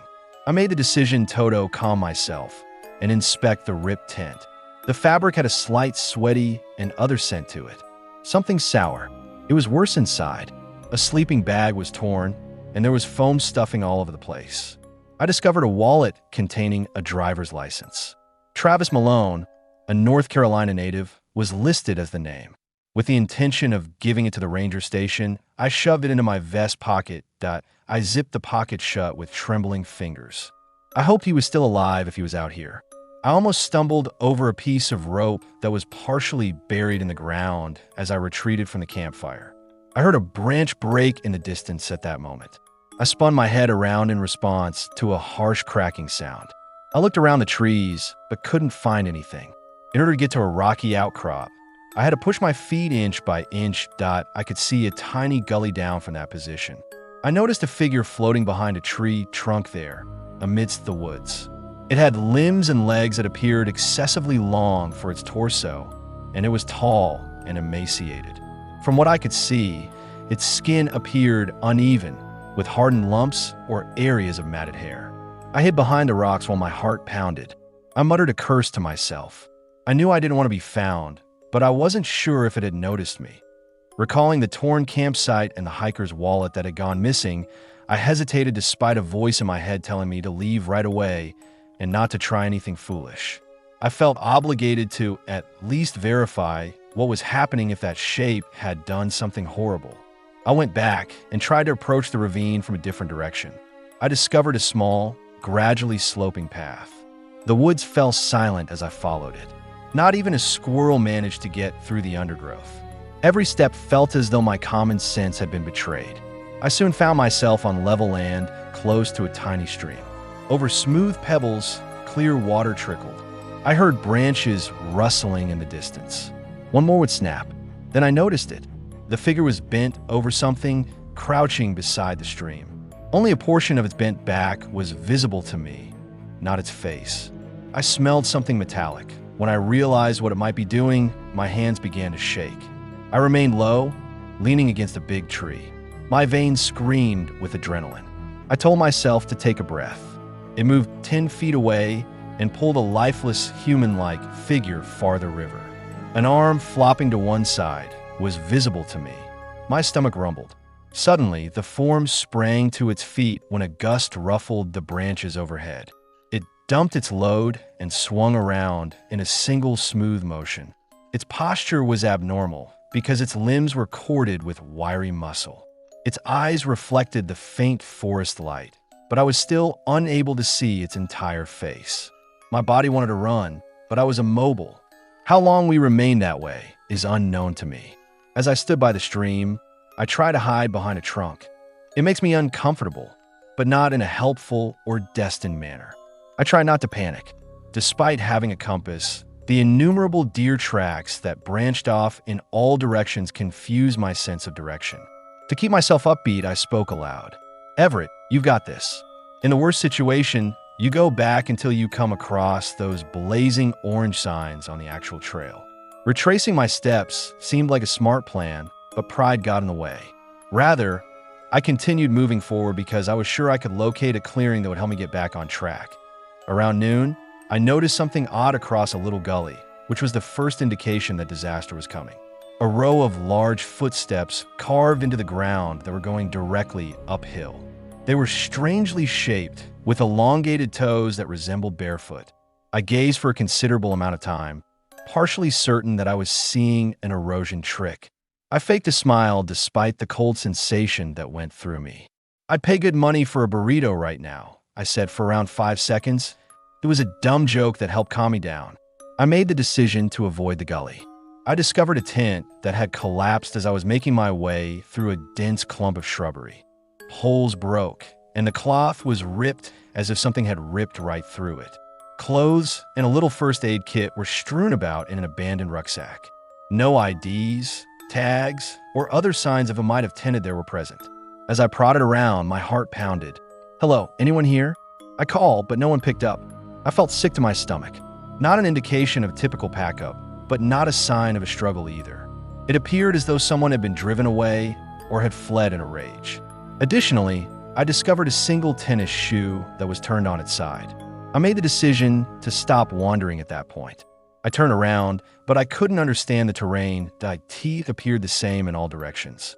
Despite my best efforts, I was unable to leave a clear trail since I'd stepped on too many rocky patches.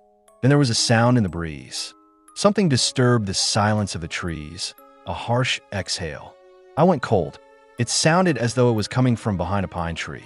I paused before moving on, assuring myself that I only needed to make sure nothing evil was hiding there. However, every muscle in my body begged me to run as each step increased my sense of fear. Somewhere behind me, branches suddenly cracked. My heart thumped hard against my chest. In the hopes of finding a stream or some indication of civilization, I made a quick decision to follow the winding, narrow trail that headed downhill. I had a dry throat. My ears throbbed with my heartbeat. I noticed something that didn't belong in the scenery when I looked over my shoulder. A tall, rabbit-shaped creature that appeared to move forward by bending its limbs at strange angles. It moved quickly and jerkily, but each stride had an odd strength to it. It was unlike anything I had ever seen. My body simply ran, but my mind was racing with questions. I accelerated down the slope, partly running, half tripping. My arms were whipped by scraggly twigs. I sprinted across a little clearing as soon as I noticed it. Then, like a ragged hiss echoing, I heard that noise once more died away from the pines. Fear kept me moving on even though my lungs burned. Even though I may have only run a few hundred yards, it seemed like I ran a mile. I wheezed in and out of breath. Finally, I noticed a faint trail marker, the type the Park Service uses, on a tree. I felt a wave of relief. It might lead to a ranger station or a main road if I could continue on that trail. However, the pursuit continued. In the distance, I heard more twigs snapping. I made myself ignore the pain in my legs and continue. My thoughts were racing. That tent was torn. Who left it? What happened to the occupant? Were they successful, or did they have to escape? Could I now be free of this similar threat? I ventured a fleeting glimpse and nearly stumbled. With athletic ease, my pursuer leaped over fallen logs and rocks. It was tall, at least 7 feet, with limbs that bent in ways I can hardly explain and a thin body. Its face and other body parts were covered in patchy hair. It had large eyes and a lengthy jaw, and it made a loud, scratchy sound every time it exhaled.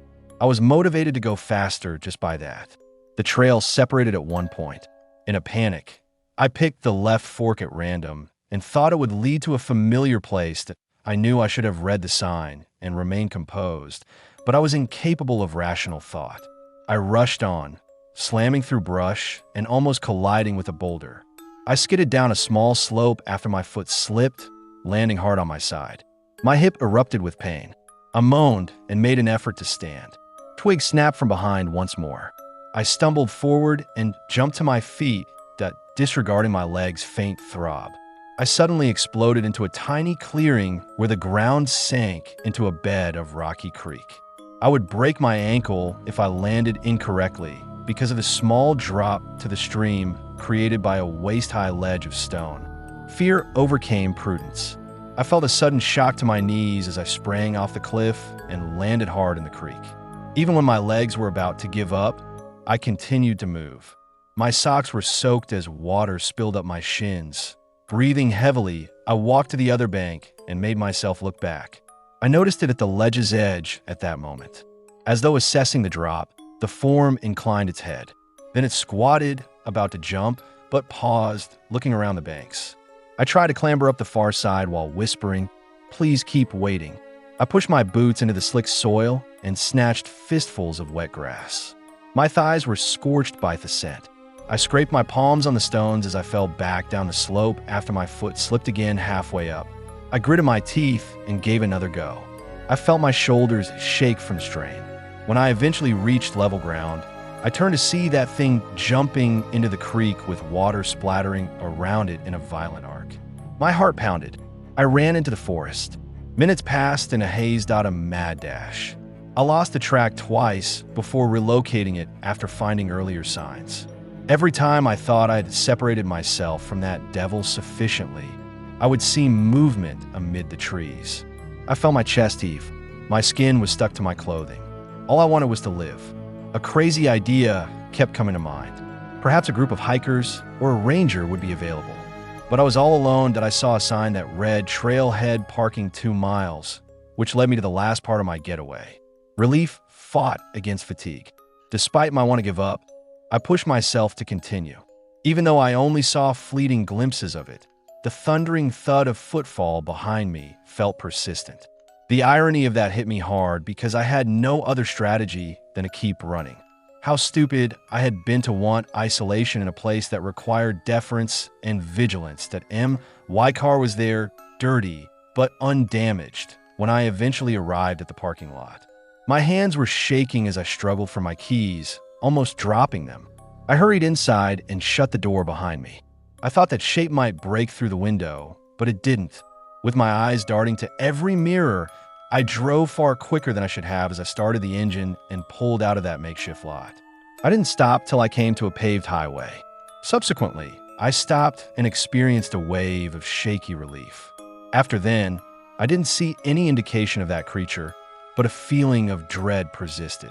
I never learned who left that tent or what happened to them. I wanted to notify the local authorities, but I was at a loss for words to describe what I had witnessed. Though I was unclear in my description, I left a short note at a ranger station about a mysterious presence in the forest. That might have been cowardly, but I didn't feel the need to be called a wild-eyed lunatic who told stories. I returned home, embraced my children, and made an effort to act as though nothing had happened.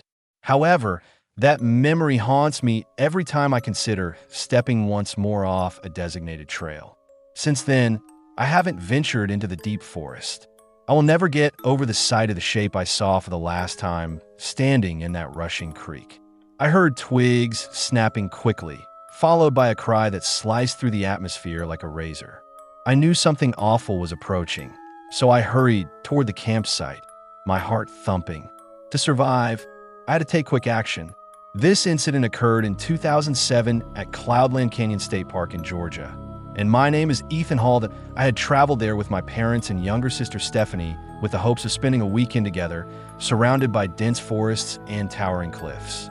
We were excited to explore the trails when we arrived shortly after morning. A coworker had told Dad about this site and insisted it was the most beautiful place in the state.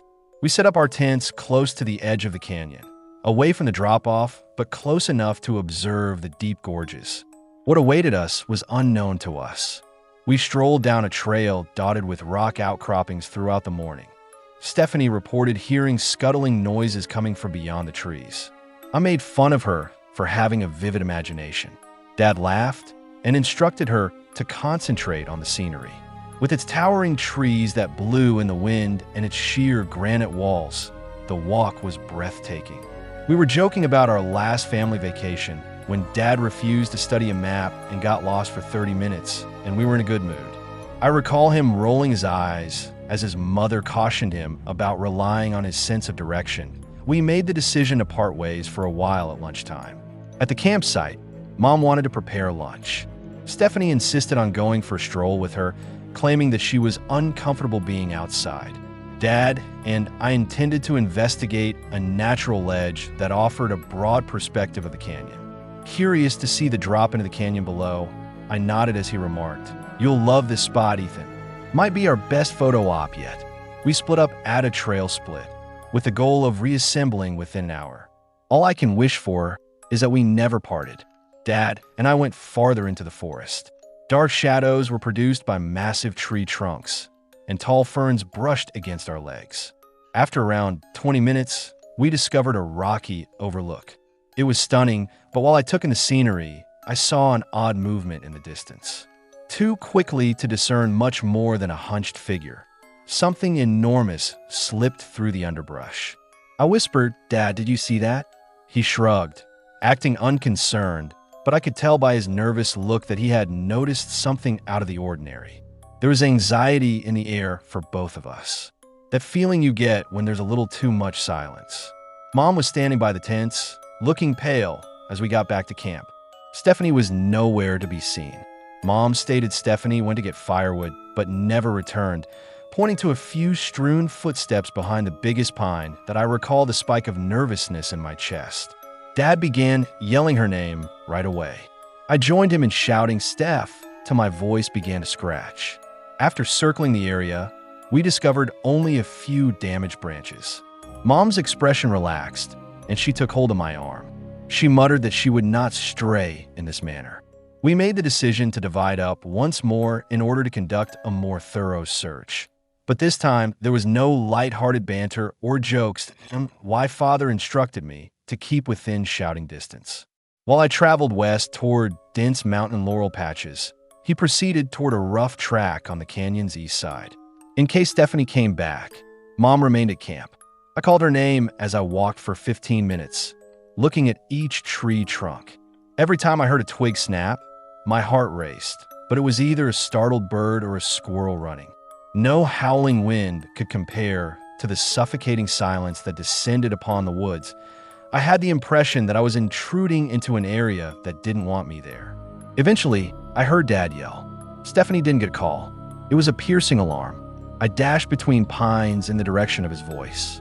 When I came to a clearing, my breath stuck in my throat. There was Dad's cap on the floor. The brush had been ripped in broad arcs close by, as though something strong had forced its way through. Before they disappeared, I discovered Dad's tracks circling in the earth next to a sizable patch of crushed leaves. I yelled for him while looking around the trees and finding no activity. I was overcome with fear. Despite my inability to think clearly, I made myself keep searching. I pushed aside twigs that scratched my arms as I scuttled through the underbrush. I saw a hideous blemish on a trunk around 20 yards away.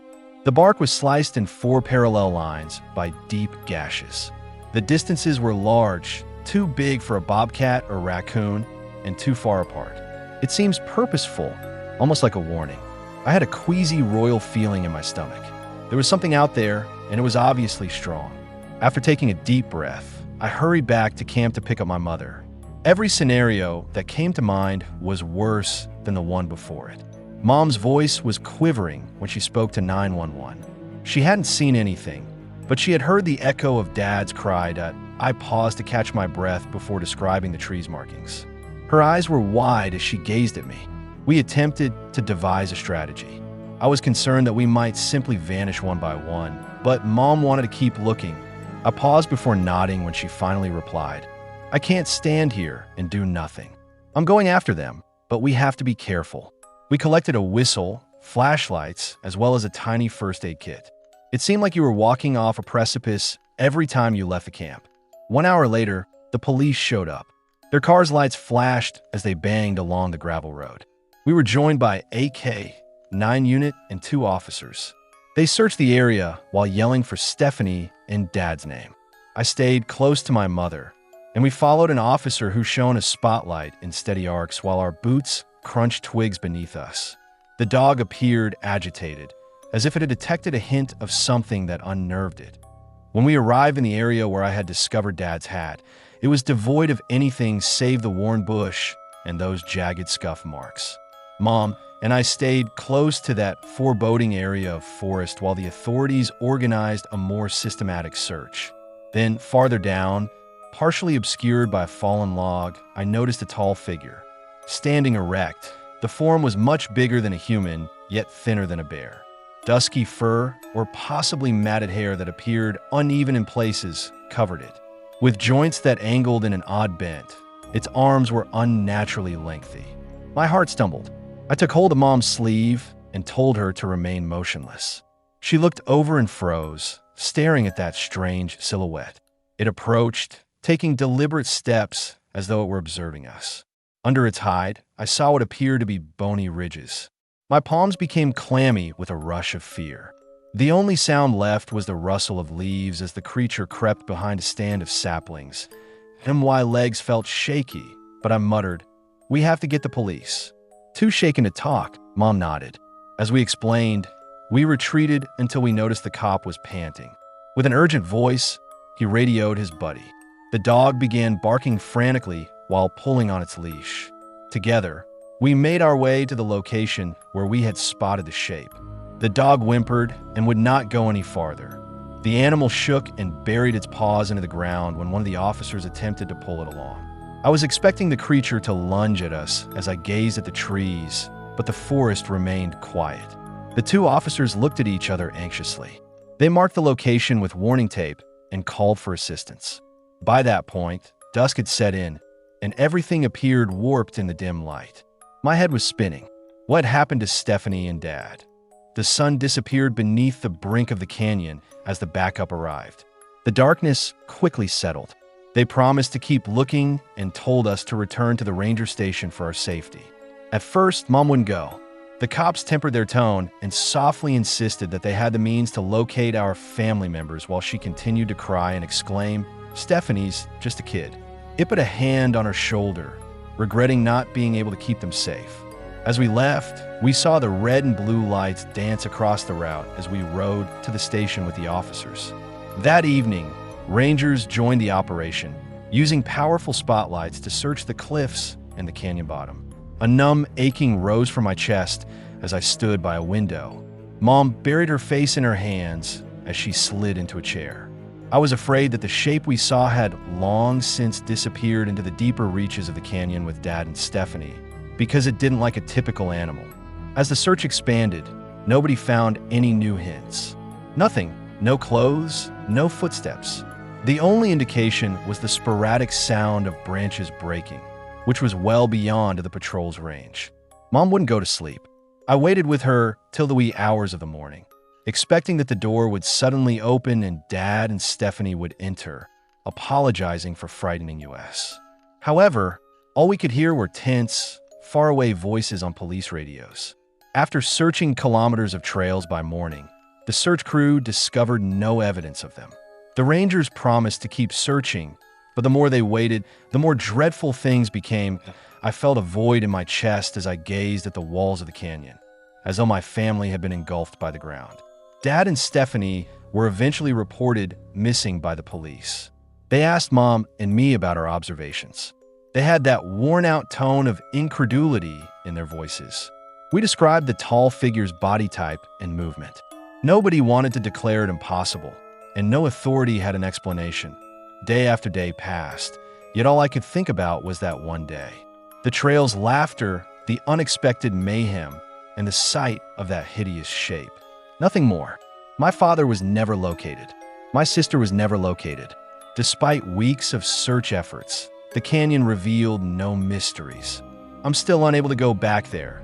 I can still make out Dad's hat on the floor and hear Stephanie's words echoing through the forest. Even though I can still remember that shape, the concept of it is more terrifying than any nightmare I could have ever dreamed of. In a single afternoon, it took away my family, and I doubt it's over. I still remember that day as a reminder of how swiftly things can change when you venture into the unknown. I can't stop thinking that we should have seen some warning sign or clue. The worst threats, however, aren't always clearly identified and can steal everything before you even notice it. Something smashed at me, and I heard branches cracking frantically. I could feel the tremors beneath my feet since it was so close. Under threat, my heart pounded like a drum. It was impossible to go back. Soon the secret of the night would be revealed. I'm Russell J. Gates, and I experienced this in 2009 close to the isolated southwest edge of West Virginia's Mananaw National Forest. I have been placed in charge of a tiny fire lookout post, a solitary tower surrounded by meandering pathways and towering oaks. I was proud of my task for once. They gave me a shotgun, a regular radio, a flashlight that never seemed bright enough, a basic first aid kit, a powerful flare pistol, and a folding knife so dull that I joked I could butter toast with it more easily than cut anything dangerous. Miller, my supervisor, had promised me it would be a boring job, the kind of shift you hope for when you want quiet time. He offered me the most dissatisfied smile he could manage after saying, "As long as you keep an ear out for lightning strikes, you'll have hours to nap." I packed a pack of sandwiches and hiked up to the station at sunrise that day, where I made myself comfortable for what I thought would be the simplest shift in government service. By midday, I had only seen one wild turkey darting through low shrubs and 3 hawks in the sky, and I tried to kill time by learning every element of my route because it was really hot. The breeze caused the tall grasses to move, and the clearing was filled with a soft rustle. I occupied myself by whistling songs. Although it was difficult to see anything below those verdant crowns due to the dense forest canopy, the lookout tower provided a respectable viewpoint. Boredom seemed to be my major concern. I shouted a warm greeting when I saw a local hiker passing by my tower in the early afternoon. He asked if I had observed any impending storms and tipped his cap. Between the trunks, long, dense shadows developed. I had the flare gun fastened to my belt and a shotgun draped over my back. I intended to make one lap around the tower to ensure myself that everything was as it should be. A patch of ripped grass caught my attention halfway around. A broad, irregular circle appeared as though the surface had been flattened by something heavy. Only broken stalks, no tracks. Then I saw bleeding from strangulation that sounded like an animal in distress in the distance. Despite my gut telling me to return to the tower, I persisted because of the sound. I assumed it might be a lost dog or an injured deer. I followed that eerie call and had the shotgun ready. The leaves crunched underfoot with every stride I took. My heart beat with an unusual vigor. I saw a tiny clearing surrounded by decaying stumps around 100 yards from the tower. There was a shape in the center that witched. With excitement coursing through my veins, I drew nearer. A juvenile deer was panting while lying on its side. A dark liquid soaked into the surrounding grass. I went cold. I had previously seen hunting wounds, but not in this manner. It appeared as if something had struck the unfortunate creature with such force that its torso had almost been split. The half-seated flank and the crazed panic in its eyes captured my attention. I knelt next to it. Uncertain of what I could do, I heard a crack to my left. With the safety off and the shotgun braced, I spun. A silhouette passed by a drooping oak. I briefly hoped it was Miller or perhaps the short, neon hiker making a reappearance. My throat dried up as the shape moved into the fading light. It was too upright to be any typical woodland animal due to its lofty, elongated physique. It was coated in patches of thick hide that were matted and had wet stains in erratic patterns. It appeared to be ready to run or jump since its legs were slightly bent. Only a broad outline where a mouth should be and what appeared to be enormous reflective eyes that glinted as it stared at me were visible in the darkness, making it difficult for me to see its face. There was only an eerie silence that strained against my ears. There was no roaring or barking. With the shotgun, I aimed. I was afraid I may drop the weapon because my hand was shaking so much. The figure cocked its head, looking at me with a spooky serenity. My voice faltered as I yelled, "Leave!" However, it took a single, purposeful step forward, and I squeezed the trigger.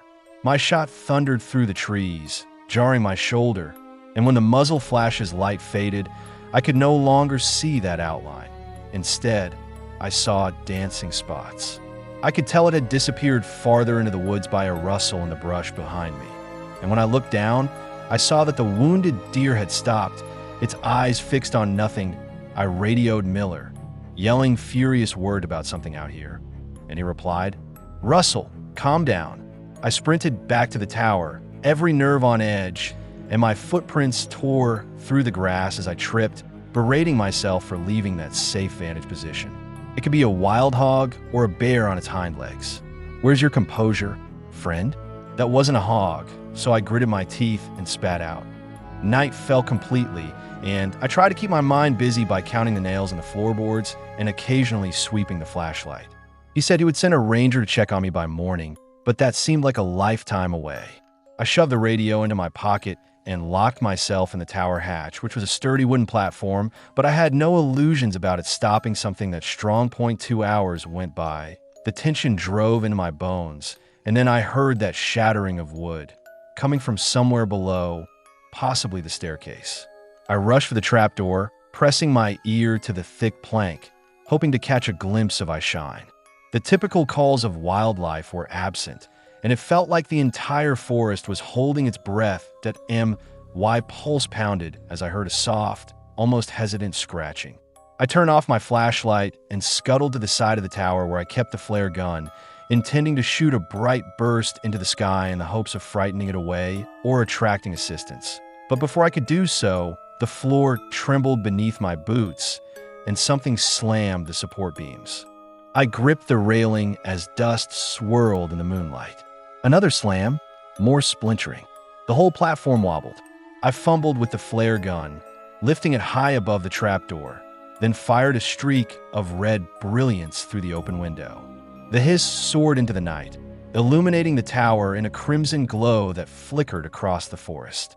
In that one moment, I saw it below, gripping the wooden supports, its torso stretched monstrously, its arms slender and strong, its face tilted up toward me. The tower trembled, and I desperately aimed the shotgun at the spot where the shape clung to the beams and fired blindly. But the recoil smacked me back, and I stumbled against the rail. I tried to chamber another round of my shotgun, but my hands were sweaty and the shells were slipping from my fingers. I will never forget that glare, a gleam that hit me like a punch in the gut. A heavy thud came from below, and I shook from head to toe as I looked over the edge and saw a large silhouette writhing on the ground, its limbs twitching as if pinned or broken. My instinct told me to get out while I could. So I grabbed my pack, slid down the far side ladder, and landed in an uneven patch of dirt, keeping the shotgun trained on that spot. But there was only a twisted shape convulsing in the dim scatter of moonlight and drifting flare sparks. I heard a ragged, scraping noise behind me. But I refused to turn around because the pain in that sound told me it was still alive. My chest burned as I ran across open ground, shotgun tight in my grip, and I didn't approach. Instead, I made my way down the trail toward the ranger station, my legs ready to collapse under me and my breath ragged. I felt like tin. I felt like something was trying to catch up with me or was pursuing me. I sped through brambles in the dark, letting branches whip against my arms, until I finally saw the floodlight of the ranger station. I almost tripped on the doorstep, pounded on the locked door, and yelled for assistance until a blur-eyed ranger stumbled over to let me in. I was relieved to see the radio console of the ranger station and yelled, "Call for backup. Something is out there." As I described the ripped deer, the tower, and the unstoppable force that broke the supports, the ranger's mouth hung open and he stammered, "I'll contact the sheriff's office," before reaching for his phone. I fell onto a wooden bench, my heart still threatening to burst through my ribs, and the darkness outside felt alive, as if it pulsed with anger at my escape. A small group of officials left by first light, and I stayed behind, unsure if I had the courage to confront what I had witnessed again. They came back, pale and tight-lipped, and they asked me questions about large animals, to which I stammered my best explanation. They did not argue. They simply asked me to file a report in agonizing detail. Later that afternoon, a quiet supervisor in a plain suit came and asked the ranger to move aside so he could talk to me alone. He took notes, nodded, and offered no consolation before telling me not to talk about it with anyone else. He told me that sticking to the big black bear would help me in my career, which didn't make sense, but I nodded anyhow. The following day, I submitted my resignation and packed my truck. The official insisted that I keep quiet, so I have mostly, but I can't forget it. The last image I have of that shape, writhing on the ground, refusing to die, is the last time I will ever find a reason to walk those woods again. I woke up in the cramped corridor with my heart pounding, convinced that my world was about to collapse. A violent thrashing sound came from beyond the walls, and I realized too late that the real terror had only begun. That thought of those eyes watching me from under the tower still keeps me awake at night.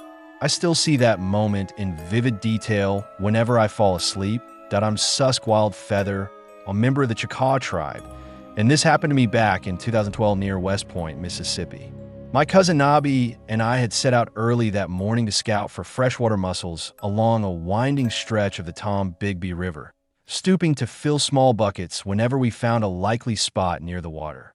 Nobby kept making fun of me for looking over my shoulder because I swear I kept hearing faint cracks in the underbrush.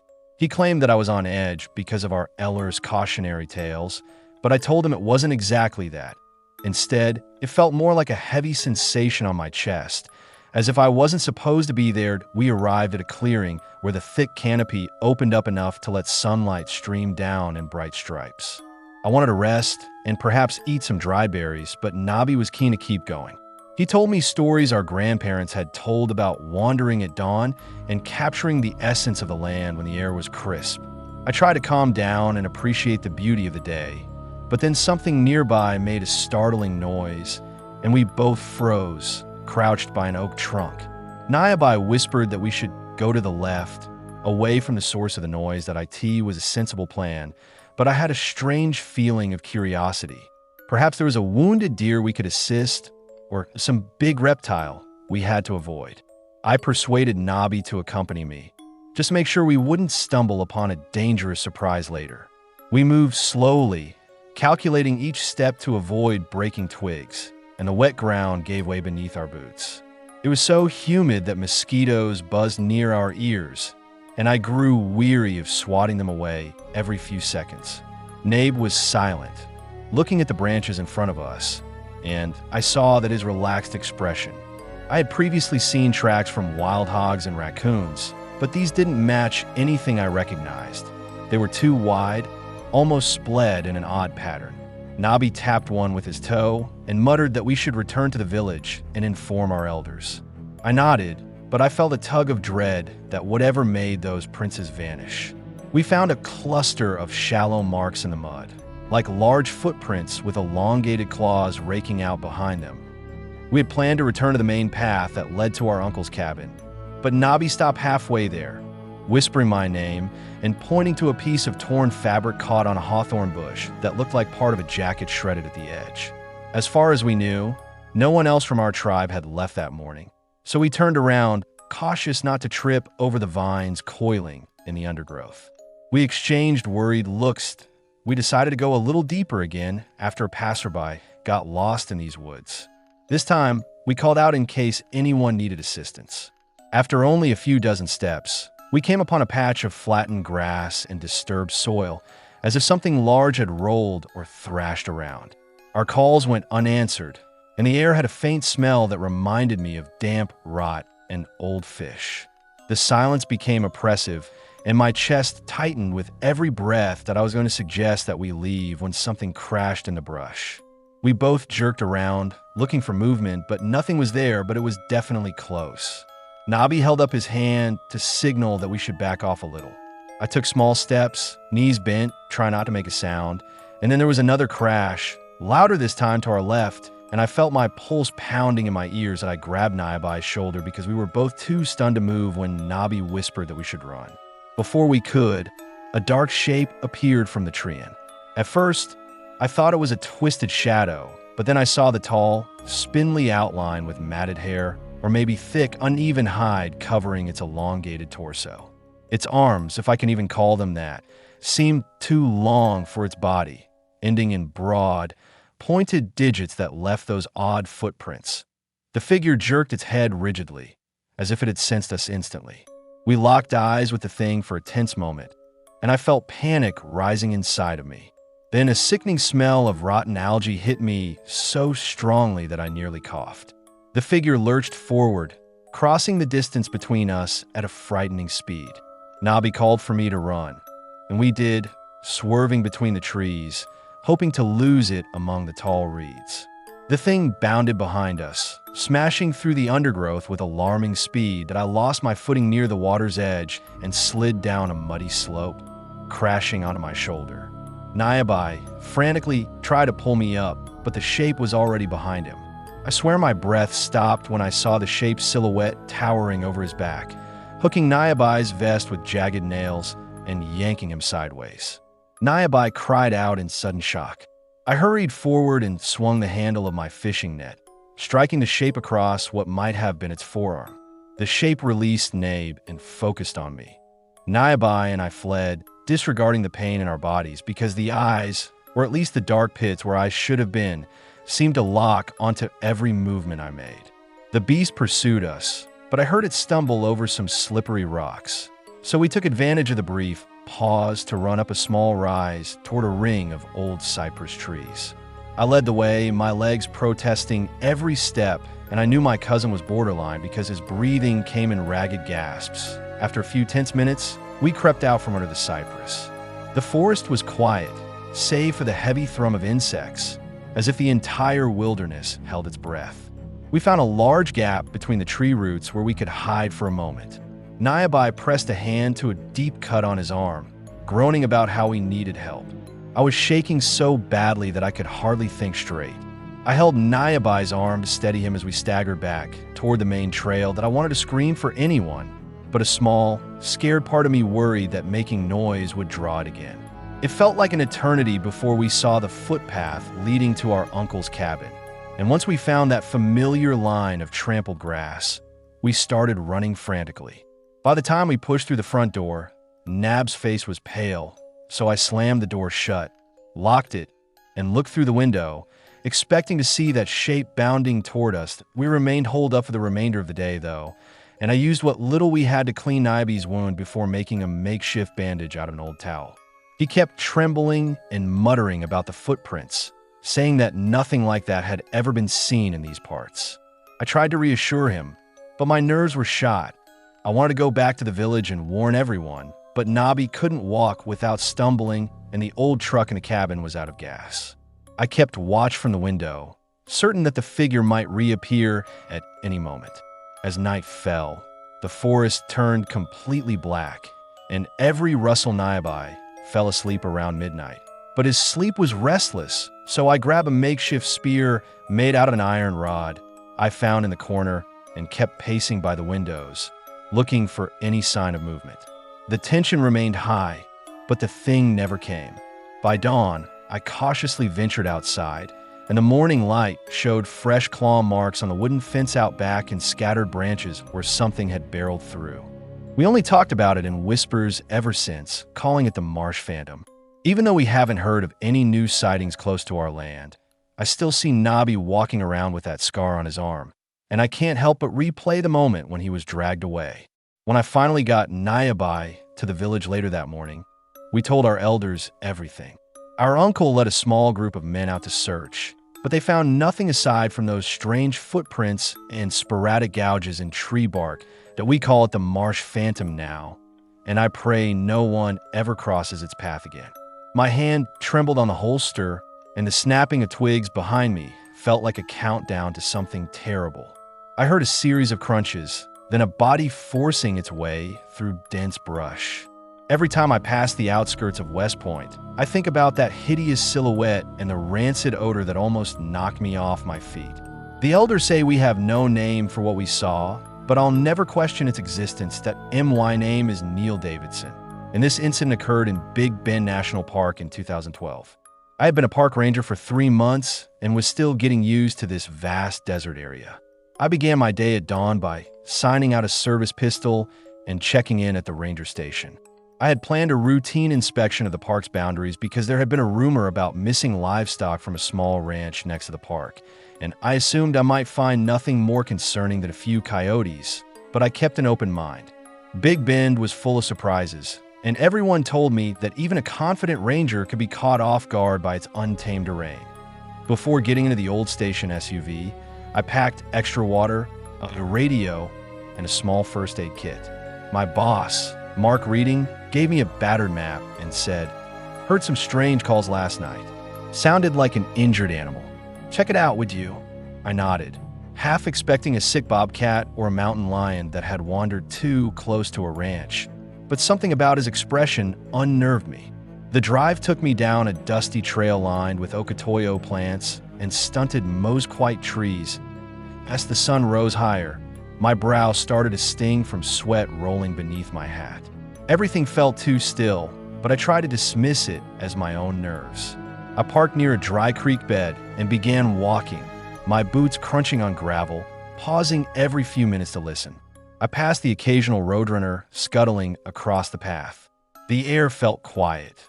There were no signs of tourists or even local hikers. The only sounds I could hear at first were the wind gliding through the canyons and the distant cry of a hawk. Then I noticed something strange, a faint metallic smell that was sharp enough to make me cough. I followed the smell around a bend in the creek bed, heart racing, not knowing what I would find. I saw bone fragments scattered across the ground near a group of rocks. They appeared splintered, as if something had ripped them apart quickly. A few feet away, half buried in the sand, was a tattered piece of hide that might have belonged to a lost goat or a wild hog, but the way it was shredded made me think of a violent scuffle. I radioed back to the station reporting a possible scavenger kill, and then I heard a voice crackle on the radio. My stomach twisted, so I silently slid my pistol from its holster, safety off, but muzzle pointed down. "Neil, we received a call from a hiker who claimed to have heard screaming close to an old campsite on the South Rim. It might not be anything, but could you check it out?" The coordinates were roughly 2 miles from where I was, so I muttered a curse and then confirmed that I would be going in that direction. The station asked if I needed backup, but I replied that I would be fine. As I headed toward the campsite, I discovered new footprints from what appeared to be a single person. That it was late morning now, and I wanted to finish this check well before dusk because Big Ben's nights can be harsh, and I didn't enjoy getting stuck on rough terrain after dark. They followed the faint trail that led up a rocky slope, and judging by the stride, whoever made them was moving quickly. As I turned a corner, I noticed an abandoned backpack wedged beside a juniper bush, with ripped straps hanging from it, as if someone haughty quickly yanked it off, squatted down to inspect it, and discovered that the front pocket was torn. A water bottle was spilled on the ground, and my pulse quickened.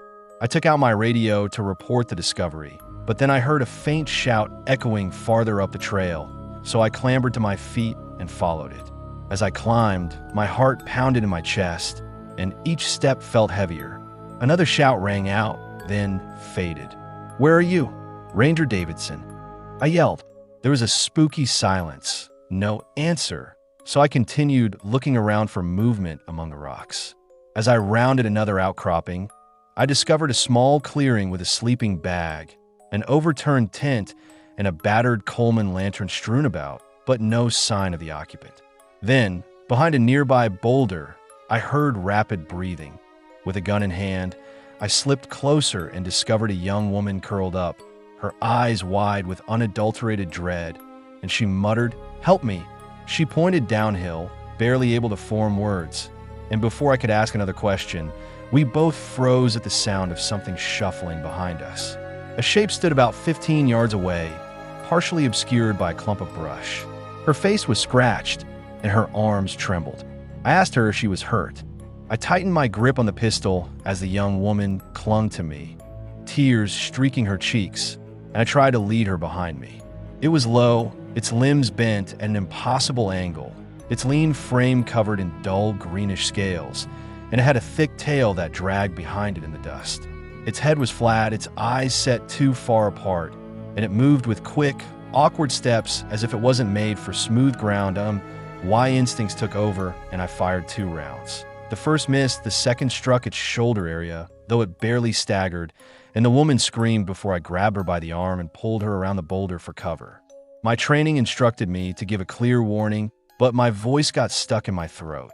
The figure appeared focused on us, chest rising and falling in short bursts, and then it bounded forward, covering ground in a flash. We needed to find a safer vantage point or some escape route. So I turned and squeezed off another round after it slammed into the rock next to us, scattering loose gravel and making my ears ring from the gunshots. This time, I heard a wet impact, and it twisted away, letting out a shrill, warbling screech. I took advantage of the opportunity to drag the woman toward the clearing. We reached a narrow path that looped back toward the creek bed, and I practically carried her because she was in no condition to run on her own. Whatever it was, it persisted, and I could hear its ragged steps closing in. I turned to see it lurch into the open, head low, jaws parted, and fangs sticking out from each side of its mouth, glistening with thick saliva. My chest felt constricted, but adrenaline kept me going. I tried to stop it. I shouted for the woman to continue. I fired again, and this time the impact knocked it over, sending its limbs flailing and it sprawling onto jagged rocks.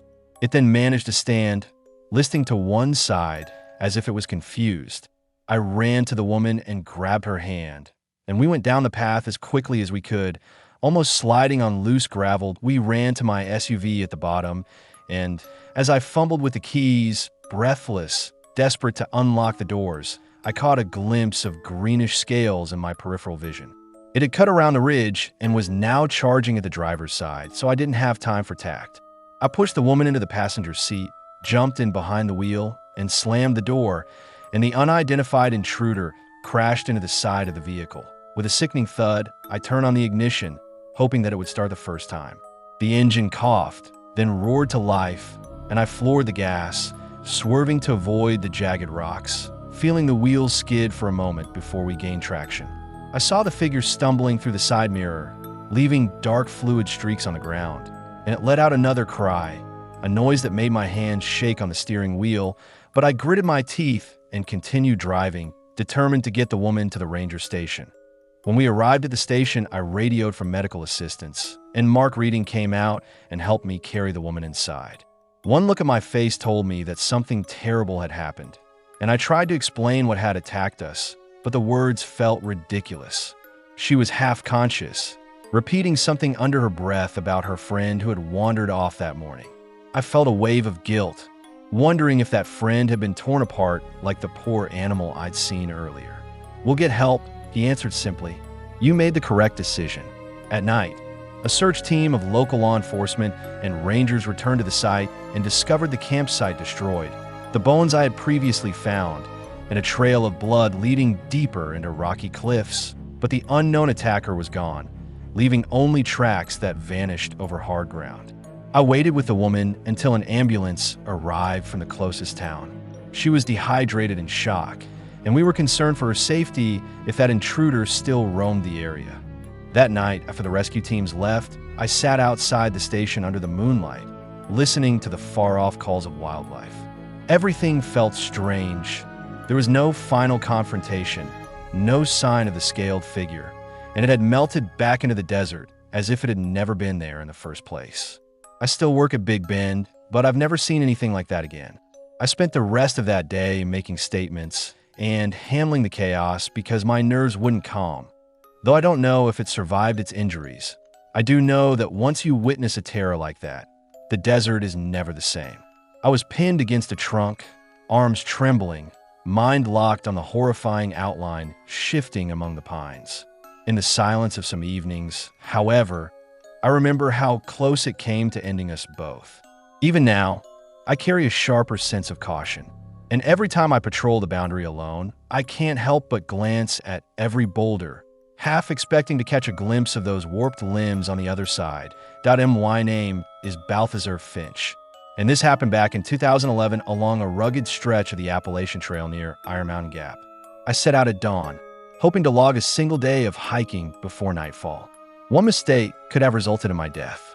The ground seemed to tilt, and my heart pounded so loudly I thought it would echo through the valley. I had discovered something beyond my comprehension, something that defied all logic, and the next few moments would reveal a secret no sane man should face. Last week, my friend Greg made fun of me by saying that I couldn't go out for half a day without tripping over a rock or losing my water bottle.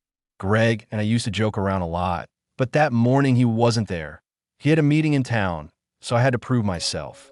The trail stretched out in front of me like a meandering hallway of leaves and branches, and I felt confident. I had enough snacks, a single canteen of water, and an excitement churning inside me. It was nice to be outside, away from the bustle of errands and commitments that a few hikers nodded courteously as I passed them, and we had a brief conversation about the trail's conditions, dry on the ridge, muddy in the ravines, before an older woman with silver braids asked if I was alone. I replied that I was, and she suggested that I stick to the main path because a hiker had reported hearing strange movements off the trail the week before. I tried to ignore her worry and smiled as I carried on. After an hour or so, the terrain became rocky, making me watch my step. I hopped across a shallow creek, stopping to fill my canteen and splash water on my face, and then I caught a glimpse of something behind the boulders, a shape that slipped away the moment I focused on it. I thought it might be a deer or maybe a stray dog, but it didn't move like any animal I knew. I just chalked it up to the usual caution you find in the mountains. The whole day stretched out in front of me, and I wanted to reach the vantage point by noon. By mid-morning, I was perspiring through my shirt, and the forest canopy filtered the sunlight, giving everything a warm, shifting glow. I paused to rest on a log and took a swig from my canteen when I heard a dull thump in the distance, too heavy to be a branch falling. more like a big body hitting the ground. Curious, I stood and looked through a mile later. The trail dipped into a narrow ravine with tall slopes on either side, and I noticed a foul odor like damp fur mixed with rancid meat. I coughed and covered my nose with my sleeve. I saw nothing, but my heart quickened, and I felt that acute sense of being watched. I pretended not to care and whistled a random tune before continuing. There were no carcasses or obvious sources of the foul stench, and the farther I went, the more I felt like I was being followed. Eventually, I tried to dispel the feeling by saying aloud, "Calm down, Baz. Continue. You're all right." Although it seemed foolish, talking to myself offered me some small solace. When I rounded a corner and noticed a collection of bones close to a mossy rock face, that solace vanished. They were bleached and picked clean, that white in the sunlight. It was an odd arrangement that seemed to have been discarded in a hurry. When I got closer, I saw that these weren't from a deer. They resembled smaller carcasses of sheep or goats. But it didn't make sense, and the sight seemed far away. I felt a chill go up my arms. "Someone might have had a farm animal out here," I said, shaking my head, but that explanation felt weak. I immediately went on since I wanted to get out of that spot. The trail rose higher in the distance, hugging a crest that provided a view of a thick pine forest. I realized I was running late when I looked at my watch. My vantage point was still a fair climb away, and noon had passed. I took a little pause to collect my breath before continuing my journey, but while I did, I heard a slight rustle to my left. There was a parallel shuffle in the undergrowth with every step I took. My ears throbbed with my heartbeat in quick, anxious movements, I jerked my head around to find a reason. Nothing showed up, but like a wire pulled too tight, the tension persisted. There were footsteps in the wet dirt where the trail wound around a big boulder. Though extended in an incomprehensible manner, they were broad, five-toed impressions. Undoubtedly, those weren't boots. As though bearing a great deal of weight on the balls of each foot, the front part sunk deeper into the ground. With my hand hanging above one track, I knelt down. It was perhaps a few inches larger than my own shoe. I felt a surge of uneasiness. I considered going back, but doing so would require me to go down into the gully where I had first noticed the bones. There was a murmur in my pride that I was exaggerating. So, with a peculiar combination of terror and resolve, I persisted. As I passed through a tiny clearing, I heard a quick, scrapping noise. My eyes darted as I turned around. Silence for a minute. Then, from behind a clump of firs, a haggard figure exploded with alarming speed. It had a spotty hide that appeared ripped and scarred, and it stood on two legs with lanky arms hanging low. It had a broad jaw and eyes spaced too widely apart on an almost trapezoidal skull. It did not snarl or howl. Rather, it fixed its eyes on me as though choosing my next course of action. I almost lost my balance as I gasped and staggered back. My thoughts were racing. I wanted to run, but fear locked me in place. I succeeded in stepping back a short distance, and the object shifted sideways while observing. My trembling hands refused to cooperate as I fumbled for my phone, which was buried in my pocket. It swung at my pack before I could blink, leaping forward in a monstrous blur. I was knocked down by the force, and my face scraped the soil as I slammed the ground hard. I scrambled onto my knees, chest heaving, as panic tore through me. My left shoulder let forth a painful scream. In an attempt to keep that object away from me, I kicked frantically. I could see big veins running over its bare torso because it was so near. Its limbs could have split me in two with a single strike. A wave of desperate willpower washed over me. I searched for an unsecured branch, swinging it carelessly. There was a dull thump when the end connected. It flinched for a bit, which provided me the time I required. I stood up, turned, and ran. I ignored the branches that scratched my face as I ripped through the undergrowth. I breathed in ragged gasps. A loud smash and a dispersed thudding could be heard somewhere behind me as it roared through the brush. I dare not turn around. A fear that blazed through my veins caused my legs to pick up a speed I was unaware they possessed. The fear that I wouldn't survive rumbled with every heartbeat. I almost fell headfirst into a rocky gully after sliding down an embankment. adrenaline kept me going even though my knee hit a stone and the agony flared up. I noticed a slit in the woods where a small walkway was lit by the sun. The main track must have included that. I cried uncontrollably from sheer dread as I ran for IT. At any moment, I half expected a hand to clamp down on my neck. I rolled onto the trail as the forest opened up and smacked my back against a rotting log. I could barely get air into my lungs because of how violently my chest heaved. Everything was silent for a while. Then there was a slight scraping noise. I tried not to cry as I froze. I quickly glanced about, looking for the treant.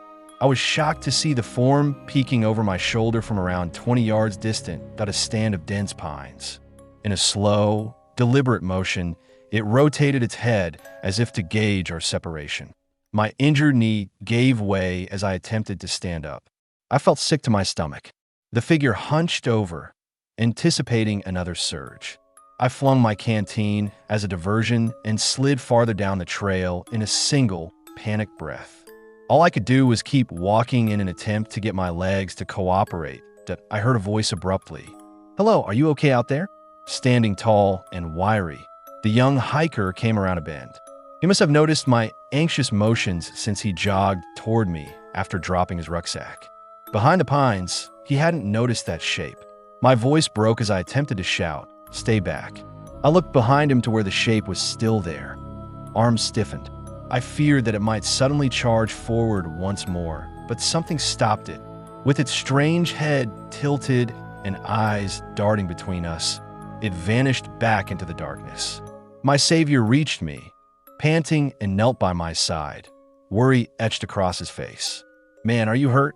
"It's out there," I said, struggling to regain my breath, as he asked, placing a trembling hand on my shoulder.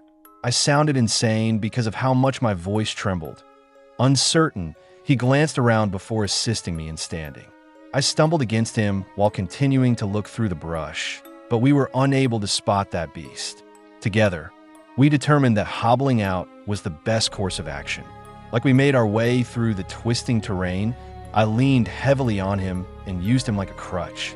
My head hurt, my knee hurt, and my heart felt like it may explode. Even though it felt like days, it took us a few hours to arrive at a trailhead that I was shocked, and we were both drenched in perspiration and grime. I was frequently asked if I'd been assaulted by a wild animal. My attempt to explain what I witnessed was unsuccessful. My mind was clouded by anxiety. He gave me a sidelong glance that indicated he wasn't sure if I was making sense before settling for silence. I was nonetheless appreciative of his presence. In any case, I ended up on a hospital gurney later that night while I waited to have my knee and shoulder examined that I mentioned a fall when a nurse inquired about what had happened. My rescuer nodded uneasily, as though we had both decided not to talk about the real situation. I wanted to say more, but I was at a loss for words. What could I say about something that seemed inexplicable? With a subtle ache in my leg and a sharper one in my chest, I left the hospital using crutches. I evaded Greg's inquiries by saying that I had simply had a bad accident while hiking. We were both aware that I wasn't being completely honest, but had to exert pressure. Perhaps he decided it was best to ignore it. I woke up that night and relived the brief seconds in the clearing, the twisted body, and the look in its eyes as it stared at me. I've been trying to understand it for years. However, it always boils down to that one terrible experience. I can still sense the silence of the forest, now that I've come to terms with how real and perilous everything was. Ultimately, I simply continued on my way. There was nothing more I could do as I fell down the steep slope, my eyes riveted on the twisted shape that moved quicker than any human could, adrenaline pounding. I was unable to breathe. I felt dread creeping in as my heart pounded. Survival in this moment was crucial. This incident occurred in 2011 in South Dakota's Badlands National Park, and my name is Luke Forster. I wanted a respite from the daily grind, so I came by myself that morning. The plan was to return home to my wife and children in time for dinner after a short day trip. The rough slopes and white peaks of the IVE always been drawn to Badlands because they combine elements of a foreign world and wild mystery. The week before, I had made a joke with a friend about how I would come back with a picture of a bison that would win a local competition. I simply had no idea that I would be battling for my life before noon. Everything got off to a typical start. I put on my day pack, took a long drink from my canteen, and parked at a small trailhead on the park's western side. The granite formations were transformed into beautiful tan towers by the already rising light. I followed a thin path that wound among ridges and valleys that rose about me like sharp fangs. I dismissed my phone's lack of reception. I was hoping for some quiet time. There was no rush because I had promised my wife that I would text her when I located a better reception area. After a few hours, I became aware of a strong odor that caused me to slow down. It tasted like something metallic combined with rotten trash. I dismissed it, reasoning that it must have been a dead animal. I had anticipated some disagreeable smells because the Badlands were teeming with various corpses. However, the scent persisted and appeared to get stronger as I walked around the curve. Then in the dusty ground, I noticed deep tracks. Strange tracks that don't really fit any known paw form and are too big for a mountain lion or coyote. They were arranged such that it appeared as though something pulled a piece of itself behind it while walking on two legs. It was an irregular, nearly lopsided design. I fight off a wave of queasy feeling as I kneel to have a better look. The fragrance wasn't the only thing. It was the feeling that these hills weren't quite right. I continued, attempting to maintain a steady pace. I was sweating through my shirt as the sun poured down on me.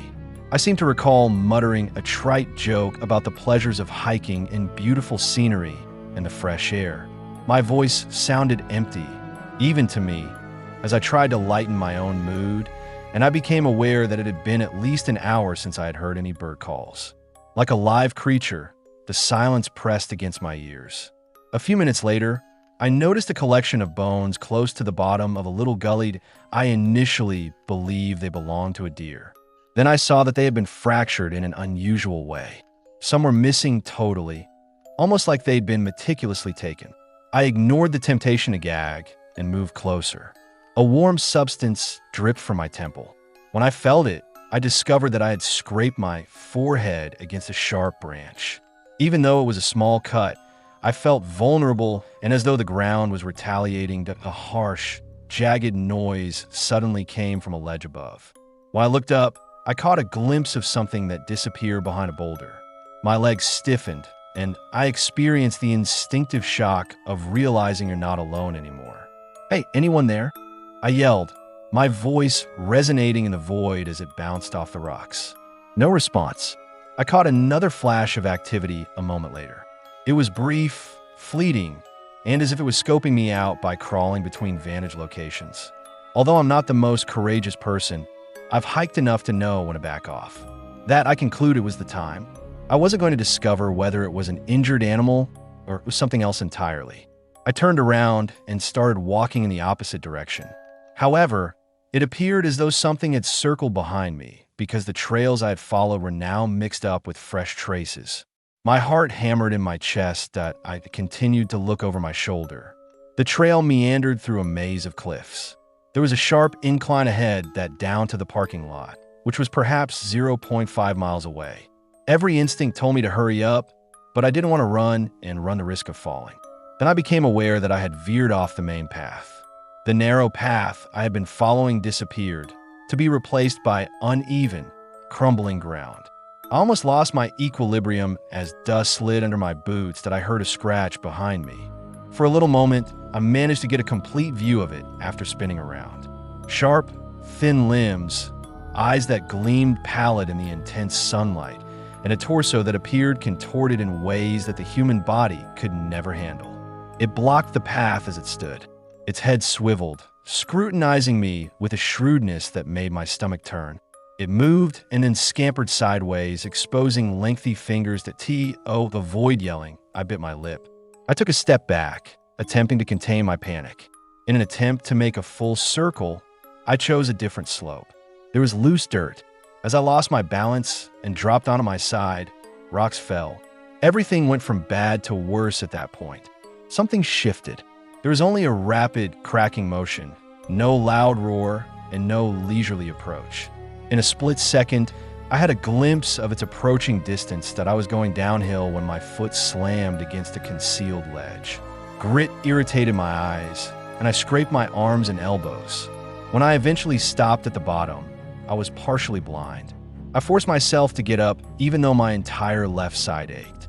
From above, I heard a clattering sound that sounded like bones. Then, sitting on a shelf not far above me, it came into view. It gazed downward. Compared to a typical mouth, its jaw was thinner and opened wide enough to reveal rows of tiny, sharp teeth. A stupid attempt at humor, as if sarcasm might protect me from the ridiculous tragedy I was watching, I said, "Oh, this is just fantastic." It moved once again, its hands sinking into the ground as though it were getting ready to leap. At home, my family was on my mind. I remembered that I had said I would return for dinner. My instinct for survival then took over. On my right, I noticed a little passageway that ran between several rock formations. Perhaps it wouldn't fit if I managed to squeeze through. I staggered as quickly as I could in its direction. Even though my right knee gave way, I forced myself to ignore the discomfort. I could tell it was moving when I heard a furious scratching sound coming from behind. I coughed as dust showered down from the ridge. With my rucksack scraping the floor, I slipped into the hallway up the walls. With its claws biting at the air, a bony arm reached around the corner. With a start of fear, I fell on my stomach and started to crawl as fast as I could. My arms and knees were cut by jagged pieces of granite, but I pressed on. The hillside parted in front of me as I rushed out of the hallway. I could just see the glimmer of parked cars at the bottom, far away. Maybe less than half a mile separated us from safety. Partly running, partly skidding, I scrambled down. I heard the same unsettling clatter behind me. I took a chance and noticed it running down the ridge. Leaping from I made fun of him for wearing fluorescent orange shorts that went against everything else he was wearing and claimed that the weather appeared to be clear. He laughed, shook his head, and walked away, disappearing into the forest more quickly than I had anticipated. There was silence again. After an hour, I started to feel uneasy about something. The singing of the birds ceased. Even the typical bug murmur in the background became oddly quiet. I reasoned that it might be the fluctuating air pressure. Perhaps a storm was approaching, but the sky was still clear and there was no wind to disrupt the tops of trees. I had a tingly scalp. Since seclusion causes my imagination to run wild, I explained it away. As usual, the radio was static as I paced the tower. I looked through my binoculars at the horizon. No strange shapes, no smoke, nothing out of place. But I had a strong feeling that I wasn't alone. I descended shortly after sunset to inspect the area around it. The pines had a faint glow from the last of the daylight, rock to rock at an unimaginable pace. It was in pursuit of a direct route to me. My head felt light, blood dripped from a few scrapes, but I didn't let that deter me. I slid once more, my knees crushing against the gravel. I was so close to achieving a level surface that I could almost taste the victory. Then, it fell onto the slope in front of me, obstructing the path.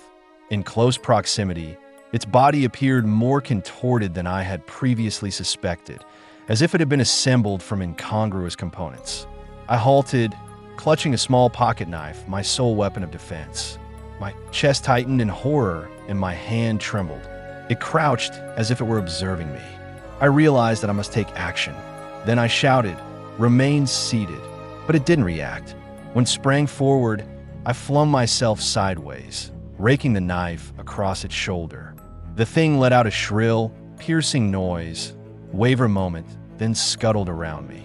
I saw the opportunity to dash for the base of the slope, so I ran with every ounce of strength left. I heard an impact behind me and whirled to see it tumbling, disoriented from the knife wound. Rocks tumbled over its bony frame, and a cloud of dust kicked up. I surged onward, my heart hammered in my ears, and every muscle screamed at me to halt. At last, I reached the gravel parking area, stumbling over to my vehicle. I yanked the door open, threw my pack inside, and turned the key so hard I feared I'd snap it.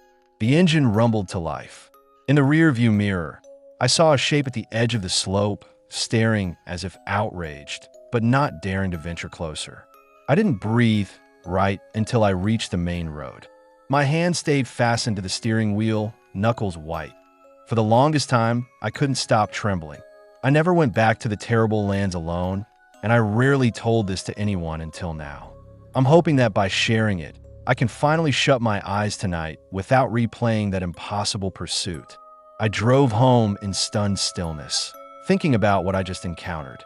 The memory of its eyes and the tearing scrape of its limbs against the rock still disturbs me. But I'm here, and that's what matters. I haven't set foot in that corner of South Dakota since, and I suspect I ever will. The real horror resides not in monsters from campfire tales, but in the things that shouldn't exist yet somehow do, waiting for the next fool to cross their path. That day, I learned just how fragile a man can be when he's alone with something beyond his comprehension. And I still wake up quivering from the aftershock of its glare. My heart thudded when Dad vanished behind a towering ledge, leaving me alone on the uneven path. Something cracked in the undergrowth, sharp and unnatural. We had traversed a dangerous hidden boundary, and no one else was around to assist. My name is Luke Hensley, and this happened back in 2008 at Mount Magazine State Park in Arkansas. I was 19, newly eager to test my limits in the vast outdoors. Dad was the confident guide who claimed he knew every back road in our state. Mom liked the idea of a family vacation, though she worried about me and Dad biting off more than we could chew. Truthfully, I was just thrilled about a night away from my usual routine. Mom arrived at the trailhead in a flurry of gentle nags about whether we packed enough water, but Dad and I only chuckled. We planned a single day of hiking, then an overnight stay in the simplest campsite we could locate. Mount Magazine appeared majestic. The overlook near our parking location was a sheer drop of what felt like 1,000 feet dense green slopes rolled in every direction with dense clusters of pine and oak. Dad insisted on finding a lesser-known path off the main route, bragging that he had located it on an old map. Mom looked dubious. I couldn't conceal my curiosity, so we followed him deeper into the brush. The first hour felt lighthearted. Mom told a silly tale about Dad's first camping trip when they were dating. He'd gotten a raccoon trapped in his tent because he left a bag of snacks inside. Dad feigned not to hear. He pressed on with enormous strides, whistling some tune I didn't recognize. The ground under us was firm, mostly shaded by towering trees and scattered boulders. Occasionally, a bird darted aloft, and I felt a sense of peace that was almost too perfect. We found a clearing by late afternoon. It stood near a large rock face, which Dad insisted would shield us from the wind when night arrived. Mom gave a half smile and rummaged for her phone, but there was no signal. That was anticipated, and Dad said it made the adventure more authentic. We pitched our tents in a crooked line, rummaged through the cooler for snacks, and then took a walk to investigate the surroundings. I recall noticing an odd set of marks in the dirt, deep claw-like impressions that ended abruptly in the center of the clearing. Dad frowned and tapped the ground with his boot, remarking that it might be a large cat. Mom shot me a worried glance, but Dad waved off her concern, saying we'd be safe so long as we stayed together. Still, something didn't set right with me. The impressions were spaced far apart, as though made by something that moved with an unsettling gait. We built a small fire as dusk descended. Shadows stretched long over the boulders, and I felt an unexpected chill. Dad shrugged it off with a joke about charging me rent if I tried to crash in his tent that night. Mom, already drowsy, retreated to her sleeping bag soon after. Dad stayed up with me to watch the embers. The night felt weighty, like something was pressing down on the treetops. I woke in the blackness. No clue what time it was, but undoubtedly past midnight. Our fire had burnt low. I glanced outside my tent and saw Dad's silhouette. He stood near the largest boulder surveying the tree. Then I heard him murmur my name, so I crawled out to join him.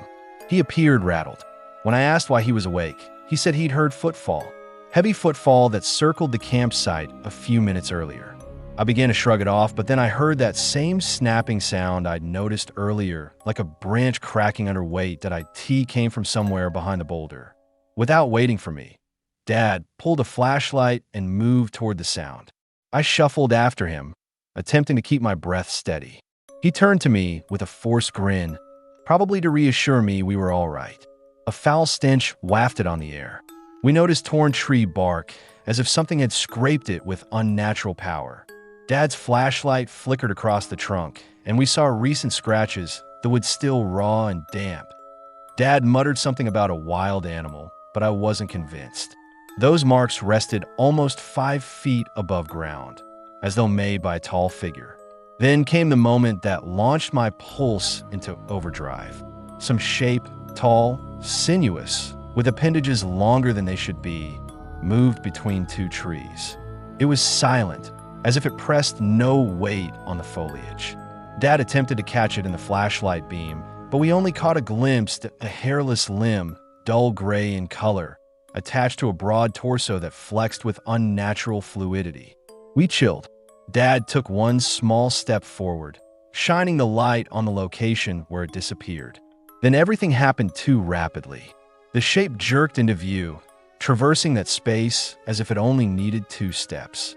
Dad bellowed for me to back off. Before I could react, he lunged out of my line of sight. IT felt like he got dragged, but I saw no hands seizing him, just that awful gray form colliding with him, then vanishing behind a rock outcrop. I heard the sound of boots scraping stone, followed by a haunting silence. I hollered his name. No response. My thighs quivered. Mom scrambled out of her tent, frantic, inquiring what happened. I could scarcely speak. She rushed toward where Dad disappeared, and I forced myself to pursue after her. The flashlight beam bounced erratically as we stumbled down a rocky slope. We discovered Dad's hat and the flashlight he'd been carrying, both tossed against a boulder. Beyond that, there was no sign of him. Mom's cries resonated across the clearing. I tried to keep my voice calm, but adrenaline twisted my stomach. We spent the next half hour investigating the area. Every twig crack set my nerves on edge. Finally, Mom seized my arm and insisted we head toward the ranger station at daylight, that we stumbled back to camp in a daze, packed our luggage in record time, and set off at first light. We found a rugged trail that seemed to go downhill. My thoughts were dispersed. Should we have stayed to keep searching for Dad or flee for help? But what if that object was still close by?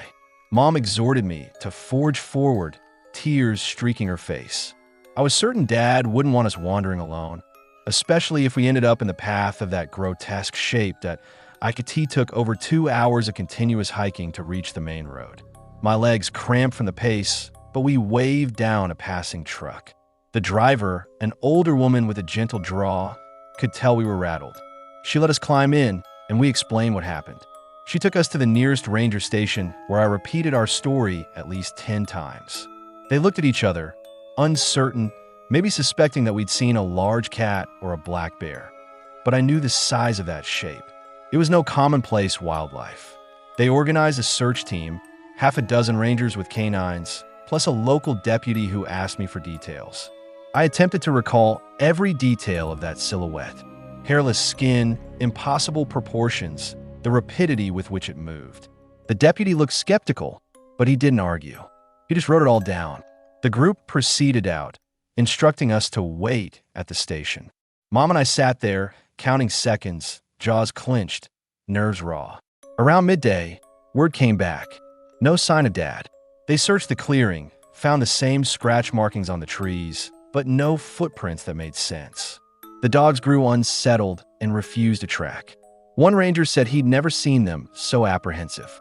After a few hours, the crew returned looking troubled, but they kept their true thoughts to themselves. We lodged a missing person report. By late afternoon, several county officers joined the search. Mom and I answered more queries, trying not to lose hope. I gave them details about Dad's appearance, his clothing, any identifying marks he had. They promised to dispatch more people the following day. At that point, Mom broke down and I held her close in a stiff plastic chair, feeling impotent. We were told that sometimes people get disoriented in the terrain. But something told me Dad wasn't just disoriented. Night fell again while we waited in a modest motel near the station. I slept in my clothes, snapping awake whenever I heard a passing vehicle or someone in the hallway. Mom kept the lamps on. Around dawn, 2 more rangers showed up to corroborate a few details. They said they'd combed the area exhaustively.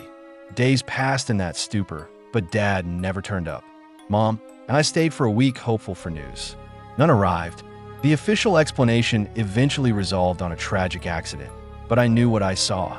I loathed every minute of those final talks with the local authorities, who tried to be kind, but gave us no real answers. Mom and I left with heavy emotions, returning home without Dad. He was never found. I don't slumber well anymore.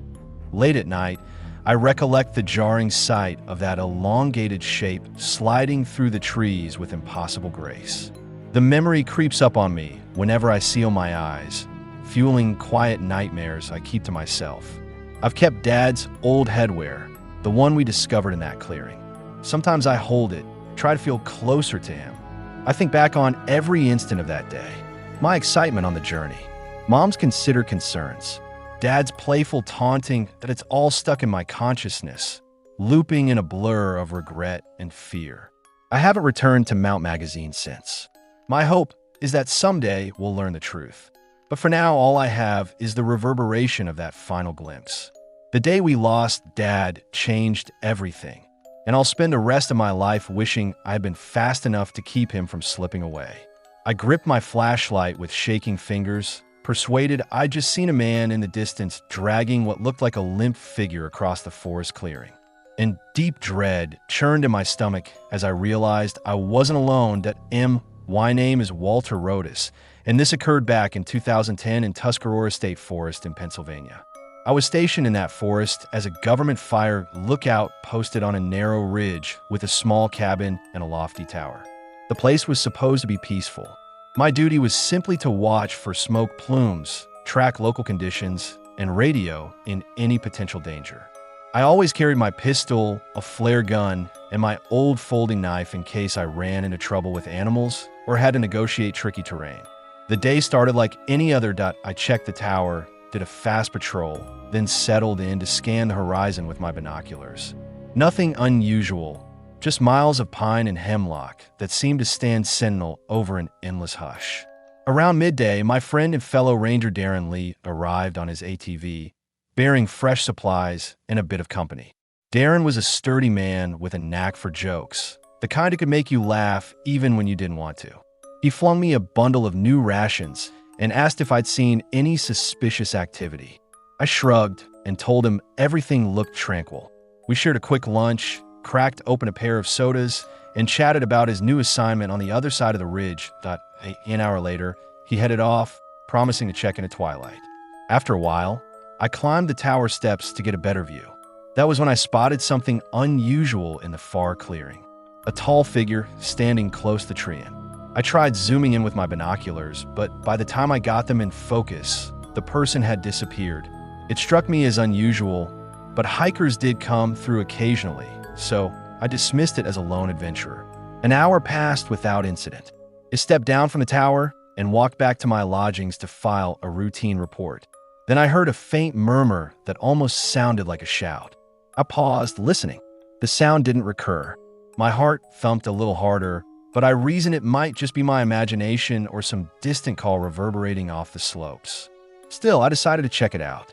I grabbed my pack, radio, pistol, flashlight, everything, and followed the narrow dirt path that wound through clusters of oak and maple. About 20 minutes in, I observed something that made me stop short. Near a rock outcrop, a small pack lay ripped open. Snack wrappers and a water bottle were strewn around. A man's boot lay on its side, the sole scarcely worn. My instincts told me something was dreadfully wrong. That was when I detected a second pair of footprints leading away from the area, pressed firmly into the mud. They headed into a thicket of undergrowth. I radioed Darren to let him know I'd discovered signs of a possible struggle. Static. I attempted again, but only more static returned. Tuscarora's valleys could wreak havoc with signals, so I kept going, pushing my way through brambles until I saw movement through the leaves. I crouched low and crept forward, cognizant of each step. The figure I had observed before was here, and he wasn't alone. He was leaning over someone on the ground. At first, I thought it might be a rescue situation, but everything fell off. The posture of the man, the utter stillness of the person beneath him.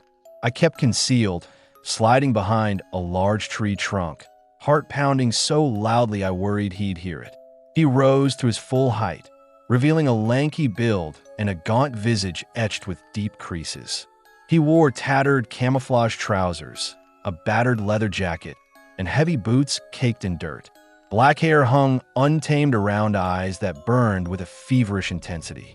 There was a sick glee in how he inspected the motionless corpse at his feet. I wanted to flee, but my conscience told me I couldn't abandon whoever lay there. I heard a quiet rustling behind me and turned to see Darren emerging from the foliage.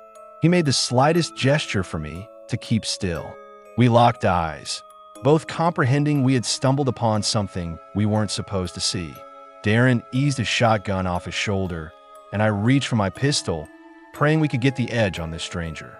But the snap of a twig under Darren's heel betrayed us. The man spun around, eyes narrowing. For a fleeting second, none of us moved. Then he raised a hunting rifle I hadn't seen before, and everything happened in an instant. Shots shattered the silence. Darren fired first, but the bullet went wide, splintering a branch aloft. The man returned fire with eerie serenity. Darren cried out and fell to one knee, clutching his side that I plunged behind a mossy boulder, my mind racing. I peered out and saw him take another shot at Darren, who was attempting to crawl behind cover. I gritted my teeth and rose to discharge back, aiming center mass. The recoil jolted my limbs.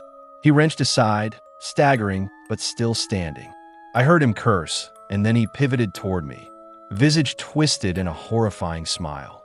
He rushed in, not even attempting to hide that I fired again, but my projectile missed. He crashed into the boulder, forcing me to scramble backward. Up close, I could see the lines of grime in his hair, the wild glare in his eyes. He swung the rifle, but at my cranium. I ducked, feeling a surge of wind. A second blow hammered my shoulder, and I collapsed onto my back, gasping. He pressed a boot against my thorax, forcing the air from my lungs that I groped for my pistol, but he kicked it away with a sneer. My vision dimmed, and I thought for a terrifying instant that I was done for. Then Darren screamed. Despite his wound, he had crawled behind the man, shotgun in hand. He discharged at close range, and the man's body jolted from the impact. He toppled sideways, letting out a choked gasp as he struck the ground. I gulped in air, rolling free as Darren managed to stand, pressing a palm to his bleeding side. We locked gaze, neither of us quite believing we had survived. But it wasn't over. The man wheezed, forcing himself up, eyes blazing with intense energy. He staggered forward, evidently loath to give up. I snatched the flare gun from my belt. My pistol was out of reach and fired at him. The blinding light caught him square in the chest. He shrieked, dropping his rifle to pad at his smoldering jacket. Darren clutched his shotgun and aimed again, but the man spun around and lunged at Darren with a knife that seemed to materialize from nowhere. Darren attempted to side deep, but the blade ripped across his arm, sending him reeling. Before the man could complete the job, I tackled him from behind. We tumbled across the ground in a swirl of dirt and leaves, my shoulder burning from earlier impacts. He managed to roll on top of me, pressing his forearm across my larynx. I flailed, then slammed my knee into his ribcage. He gasped, loosening his grasp just enough for me to pull my hunting knife from its sheath. I struck at his side, forcing him off me. Gasping for breath, I staggered up. Darren's shotgun roared once more, the explosion echoing among the trees. Our assailant collapsed and went still. For a moment, I couldn't even move. My ears rang from the gunfire, and my musculature quivered from struggle. Darren stumbled to lean against a fallen log, breathing heavily. I limped over to him. Lowering to one knee, he pressed a shaky hand to the tear in his shirt where a dark stain had spread. I attempted the radio again, but it gave only static. My sat phone was in my pack back at the tower, which suddenly felt like 100 miles distant. Darren's wound needed attention, and we had an unknown figure lying motionless a few steps away. I told Darren we had to get him out of there. With effort, we managed to stabilize him enough so he could walk if I supported him. We glanced at the attacker's form. He was obviously beyond saving, eyes half-fop in a vacant stare. Neither of us wished to linger. The victim he'd been hunkered over earlier was gone. In the chaos, we hadn't even seen them depart. But a dark patch on the ground confirmed that what we had witnessed was genuine. In a perfect world, I'd have searched for whoever disappeared. But Darren's life came first. We'd head back toward the tower as rapidly as we could, stumbling over roots and slippery stones. Every couple of minutes, Darren groaned in agony, and I'd encourage him to keep moving. When we eventually reached the tower, I grabbed my sat phone and called for emergency help. Within the hour, an ambulance arrived on a rough rural road, accompanied by local police who set off to search the forest for the missing victim. They loaded Darren onto a stretcher, and I clambered in next to him, refusing to leave him alone. I still recall the paramedic's tight-lipped expression as he examined Darren's injury. He said we'd gotten fortunate. I said I wasn't convinced luck had anything to do with it, that I gave a complete statement to the authorities. They asked me 100 queries. Did I recognize the man? How many bullets were fired? Where exactly the incident happened? Each time I did my best to answer, but my mind swirled with fatigue and disbelief. The entire ordeal had lasted only a few hours, and it ended with us beaten, bruised, and eternally changed. Darren survived, though he needed surgery to repair the damage.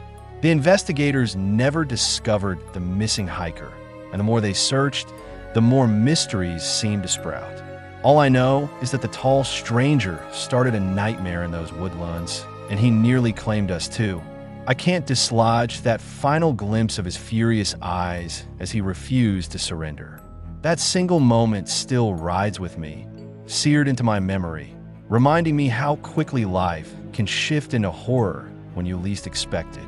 I felt my heartbeat hammering the moment I discovered those footprints near our campsite. They spoke of a presence lurking just out of sight, and I knew I'd unravel a horrific secret if I dared step deeper into that emptiness. My name is Raven Whiteclaw, and this occurred to me back in 2008 in Cove Fort, Utah. I'm part of the Painted Arrow tribe, a small community that still teaches the old methods of tracking, storytelling, and honoring our ancestors. I was only 20 then, spending most of my days assisting the elders in day-to-day duties. On that particular morning, I'd gone with my cousin Bailey and our companion Mako to gather herbs and medicinal plants near the outskirts of our land. We planned to be back by twilight, so we took our bows and enough water for the day. I remember joking with Bailey about how we'd be the worst survivalists in the entire tribe, since we never brought enough sustenance. Mako just shook his head and taunted us, calling us city slickers who couldn't last a day without convenience store chips. We had no notion how the next few hours would unravel. We left our village early and walked for about 3 miles. The terrain around Cove Fort was a combination of rocky brushland and gently rolling hills. Our tribal land extends west, just beyond a few dusty roadways that lead nowhere in particular. Most days, the peace out there is great. Deer scamper across open fields, raptors float above, and you can wander for hours without spotting another soul. It's a quiet sight that invites reflection. On this morning, though, that silence felt different. There was a peculiar tension in the air, as if nature itself had paused to listen. Bailey was the first to detect something off. He pointed to the ground where we saw those impressions. They weren't human, and they didn't match any local fauna we recognized. They were set wide apart with what looked like 5 elongated toes that pressed deep into the soil. I crouched down, scrutinizing the tracks closely, and I felt a chill ripple through my body. Mako tried to joke it off, saying, "Some tourist must have worn ridiculous novelty shoes." He chuckled, but it sounded forced. We followed the prints with a combination of dread and curiosity. They led us toward a shallow ravine where an old cabin stood in ruins. It was once a storage shelter for travelers long before my tribe settled deeper in the region. Now its wooden beam sat warped and fractured, as if a giant hand had swiped across the roof. We approached cautiously, bows drawn, hearts thudding. I cried out in case some drifter had taken shelter there. No one responded. We circled the structure and saw that half of the walls were collapsed inward. A foul stench wafted out, something like rotting flesh. My stomach contorted and Bailey gagged. I stepped inside, blinking to acclimate to the dim light. Loose planks littered the floor. There was a battered table with rusted tools strewn across its top. At first, I didn't see anything living. Then, I noticed a dark stain on a wooden plank. It wasn't bright or evident, but the shape suggested some awful struggle had happened here. Again, I felt my skin prickle with an unfamiliar apprehension. Something told me we shouldn't loiter, but Bailey persisted in taking a closer look. He was always the curious one, asking too many questions, never content with simple answers. He stepped around that broken table and drew back a tattered quilt that lay crumpled against the wall. Underneath, we discovered a half-eaten carcass of a deer. Its flank was torn open, bits of fur adhering to the floor in thick clumps. The fragrance was overwhelming. My eyes moistened. Macca stepped away, pressing his hand to his mouth to keep from retching. We knew that local predators sometimes drag kills into hidden areas, but this looked vicious, and the huge footprints outside suggested we were dealing with something beyond a typical hunting animal. I swallowed deeply. "I think we should head back," I said. Bailey and Mako nodded in somber agreement. We hurried out of the cabin and attempted to trace our steps home, but within half an hour, we realized we were wandering in circles. Usually, I'm fine with direction. My father taught me from a tender age how to follow the sun and read natural landmarks. Yet, everything looked distorted that day, as if the land had shifted while we were inside that cabin. My pulse hammered each time I peered around, expecting to see some shape darting between the rocks. Mako attempted to lighten the atmosphere by offering me a protein bar from his pack. "You two can't focus when you're hungry," he said, forcing a grin that didn't reach his eyes. We took a few nibbles and pressed on. Around midday, we noticed what appeared to be a small ranch house in the distance. Even if no one lived there, we figured we could locate a phone or at least a bit of shade to regroup. So we head across the arid landscape, heads on a swivel, bows at the ready. As we drew closer, an uneasy feeling knotted in my gut. The ranch house was battered with paint flaking off in large flakes. An abandoned truck rested near the driveway, tires long gone, seats ripped out. No voices or indications of life. We approached cautiously and Bailey knocked on the front door. It creaked outward. Inside, we heard scuffling like something large dragging across the floor. Mako flashed me a concerned glance. We nodded at each other and inched forward. When I stepped into the hallway, I saw the partial silhouette of a large figure at the far end of the living room. It didn't turn to face us right away. Its back was hunched, arms spread, and it was fiddling with something on the floor. I couldn't see exactly what. My throat constricted with fear and my heart thundered. Bailey took a step and the floorboard squeaked. In a flash, that creature jerked its head toward us. Its visage was elongated with a muzzle-like jaw lined by crooked fangs. It stood on powerful hind legs and had limbs that seemed far too long for its torso. A patchy mane ran from the top of its cranium down its spine. The moment it saw us, it let out a sharp hiss, then pounced at a speed that defied belief. We stumbled backward, frantically fumbling for our bows. Bailey loosed an arrow, but it flew wide. Mako fired next, striking that beast's shoulder. It didn't even slow down. I felt its claws swipe at my leg as I dived behind couch. A jagged agony tore through my calf, and I yelped, adrenaline flooding me. Bailey seized a broken chair leg and swung it, smashing the thing's snout. It recoiled and shrieked in wrath. Mako raced to pull me up, and we scrambled out of the house, hearts pounding, sweat drenching our faces. That monstrous shape followed us out the door, bounding across the yard with alarming speed. We sprinted for shelter behind the rotted truck. Bailey and Mako helped me stagger, though my leg throbbed with every step. The house stood silent for a second, and then we heard that shape circling around to flank us. We knew we had to leave swiftly or be trapped, so we broke away, stumbling toward a cluster of thick bushes near a fence line. We only made it a few yards before it burst from behind the ranch house and barreled forward, disregarding the arrow still lodged in its shoulder. I launched a second shot, and this time the arrow lodged near its ribcage. It howled, contorting its body as though it wished to rip the arrow out with its twisted fingers. We took that moment to slip through a breach in the fence and dash down a shallow gully. My leg felt like it was on fire, but adrenaline kept me moving.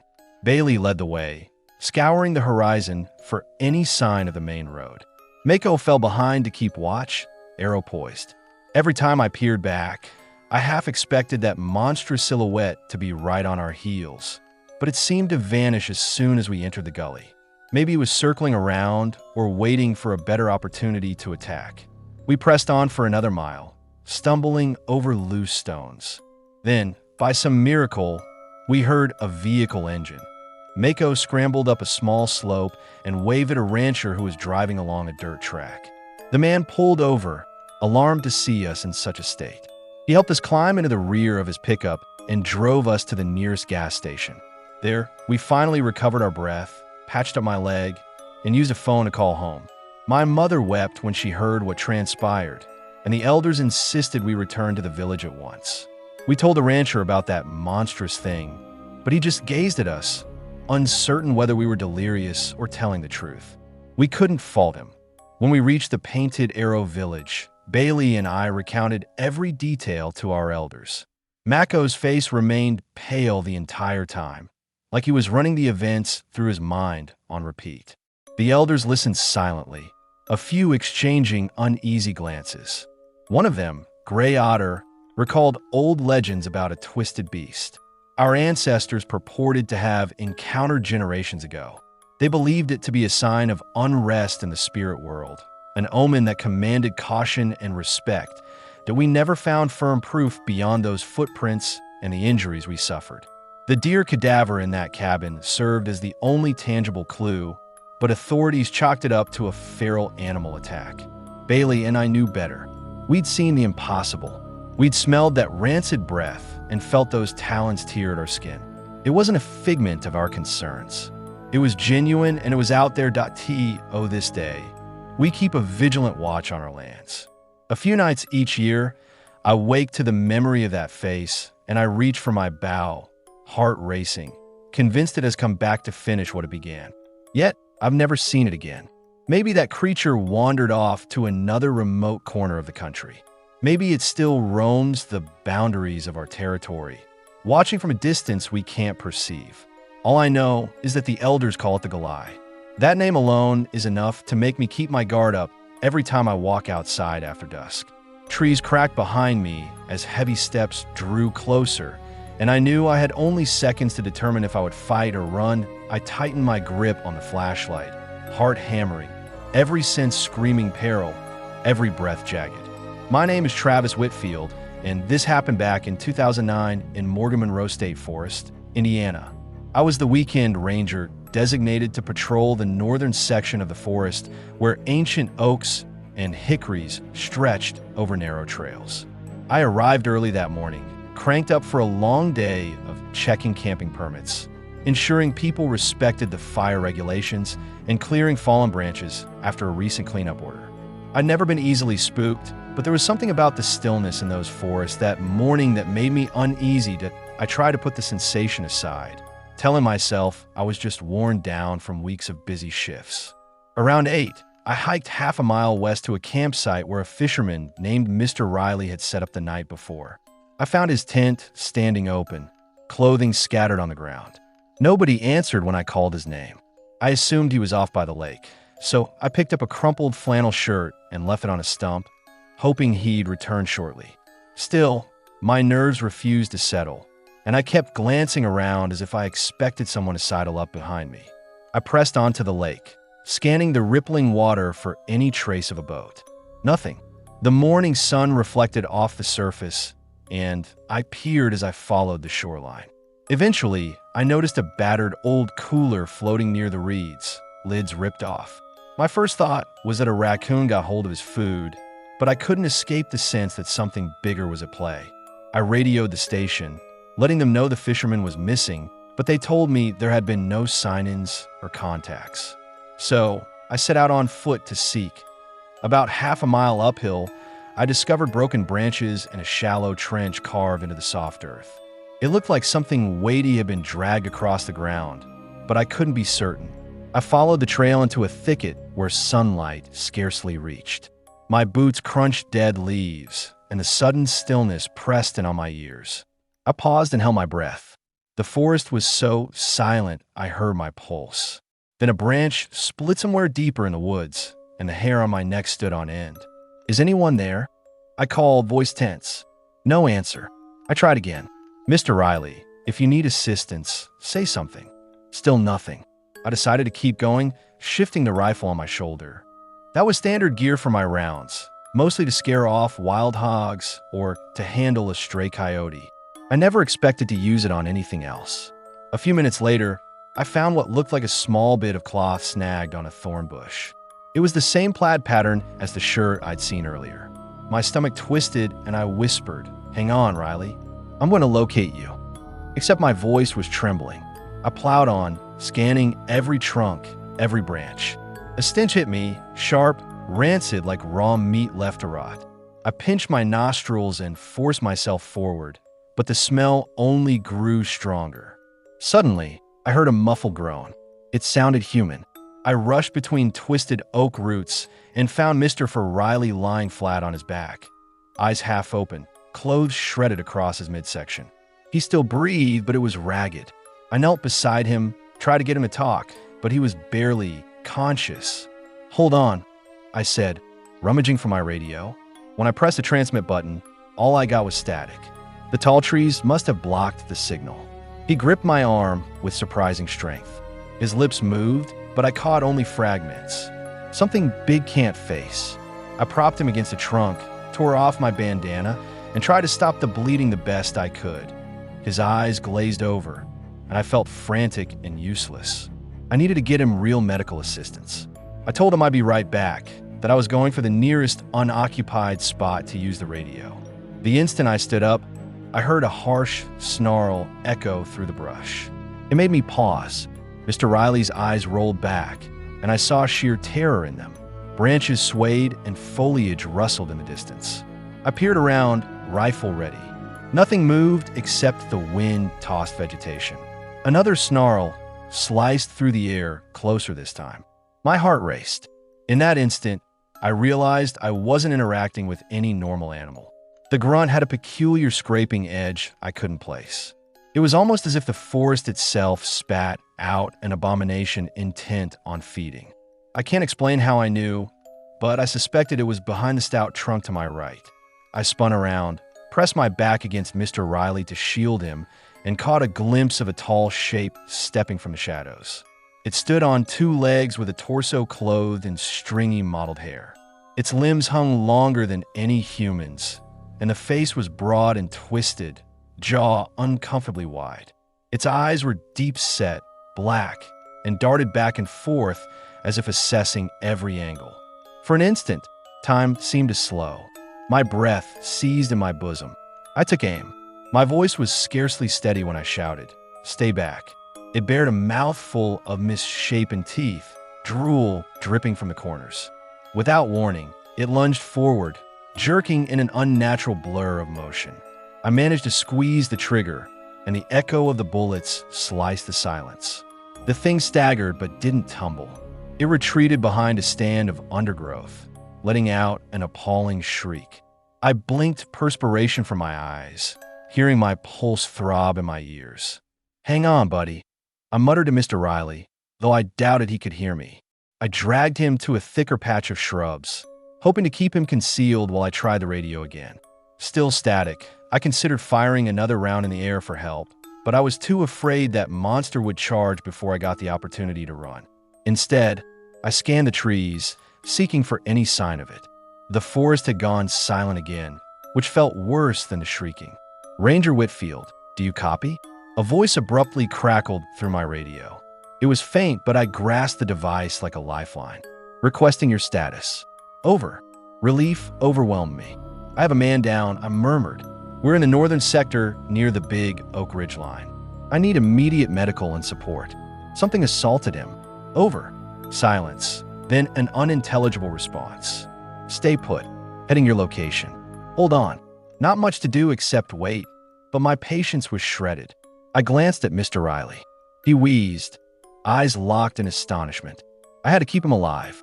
I rummaged in my pack for emergency supplies, found a small morphine shot kit, and injected him to ease his agony. Then I heard that same scraping growl from behind the trunk. My blood gushed cold. I elevated the rifle again. My hands shook, but I forced myself to stand, attempting to lure it away from Riley. My boots snapped branches as I advanced, heart hammering, attempting to see through the thickets. Then the shape erupted out of the brush in a violent rush, slamming against my shoulder before I could fire. I was flung off balance, sprawling in the dirt. The rifle flew from my palms. I scrambled, drawing out my sidearm and firing twice. It recoiled, shrieking with a rasp. I leaped to my feet, shooting at its chest until it collapsed against a rock with a heavy thud. Adrenaline erupted in my veins. My fingers trembled so intensely that I nearly lost the gun. I waited for it to move, but it didn't. That bizarre frame lay slumped, appendages contorted, eyes half shut. A sick sensation churned in my stomach, but I inched forward, ready to fire again if it so much as twitched. Its breath rattled once, then expired. I had never seen anything so unnatural up close. Stringy hair adhered to thick arms, and the nails were black and hooked. It smelled of decomposition. I sputtered and staggered back, struggling to think straight. In the hush that followed, I heard footfall on the trail. 2 fellow rangers arrived, wide-eyed at the sight.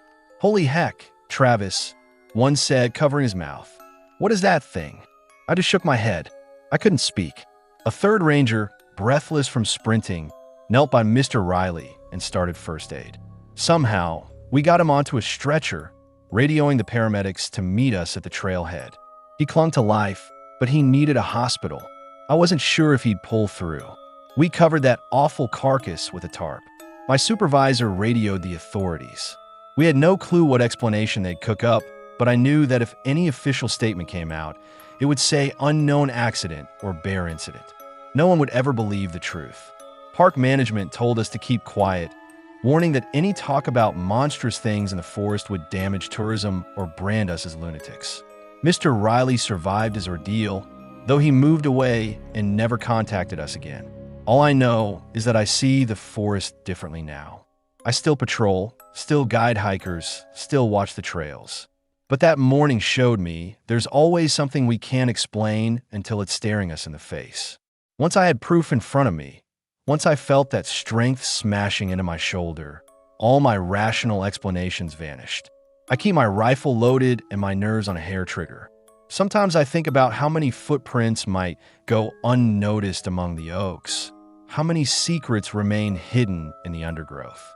It's been years since that day, and I still blink awake in the darkness, recalling the shriek echoing through those towering trees. I just hope no one else discovers what we found. Not the way we did, because I'm not sure anyone else would walk away in one piece. I felt the ground quake near my foot, and my heart hammered so loud I could hear it. An eerie silhouette darted behind twisted pines too fast to track, and an awful stench filled the narrow ridge. Something had dragged a torn length of cloth across my path, leaving a trail that vanished into the darkness. Every nerve in my body told me to leave, but I pressed forward. I thought I heard distant footfalls echo faintly along the ridge. My name is Graham Wilkes, and this happened back in 2004 in Clingman's Dome on the Appalachian Trail. I'd driven out there before sunrise with my older cousin Max, hoping to cram a challenging hike into one day and be home by nightfall. The plan was simple: follow a known route, snap a few photos, share some laughs, and head back before we lost the light. Max insisted on exploring a spur trail that he said offered spectacular views if we reached it by noon. I didn't argue because he'd always been the sort to add an element of risk to our outdoor adventures. A challenge never scared me, and besides, he had a knack for making any trip feel worthwhile. We started walking around 6 o'clock in the morning. The morning stillness seemed heavier than usual, though I couldn't pinpoint why. Max was full of chatter about weekend plans and some new gear he wanted to test. I tried to stay relaxed, focusing on the familiar rhythm of my boots crunching against the dirt. Every so often, we'd pass a sign marking distances to shelters or scenic points. I kept thinking about that new route Max wanted to try, though I had a nagging sense we should stick to the main path. We weren't amateurs, but part of me felt uneasy, as if an odd weight pressed down on my shoulders. By 10, the trail grew narrower, the terrain more rugged. Tall evergreens crowded the path, their branches crossing overhead in a tight weave. We noticed an abandoned campsite just off the trail. A small ring of rocks with half-burned logs and a battered backpack leaning against a stump. Max walked over to check if anyone needed help, but it was deserted. No footprints, no fresh tracks, nothing. We found a few wrappers scattered around, though they looked water-damaged, which suggested they'd been there a while. It set me on edge.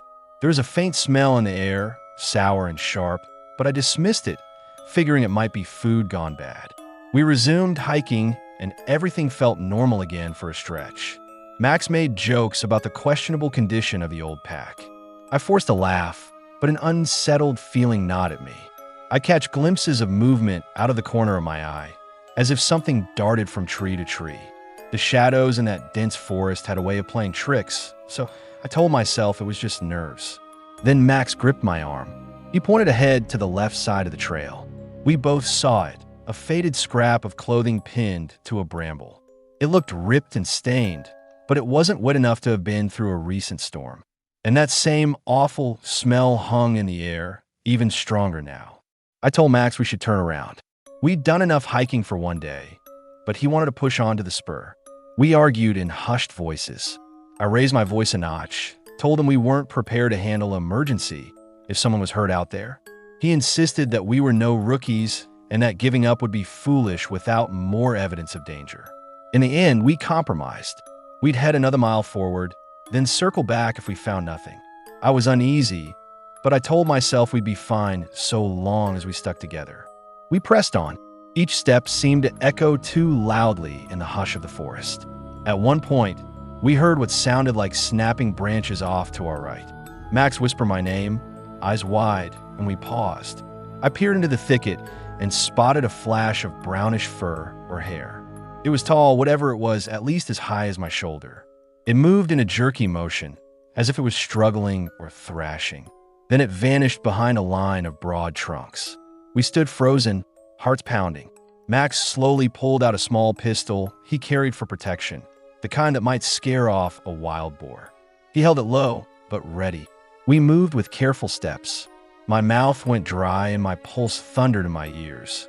We found broken branches. Some looked twisted at awkward angles. Further on, we discovered the ground scuffed by large prints that didn't resemble boots.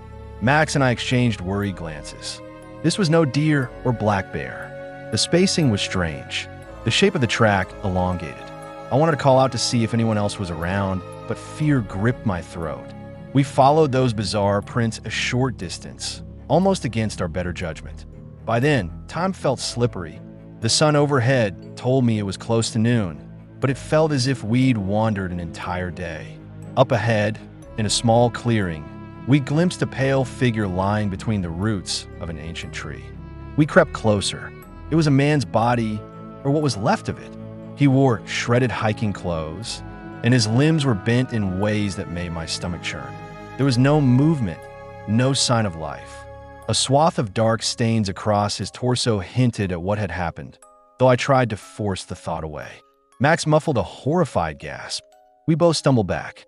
I bit down hard on my lip, trying not to scream or retch.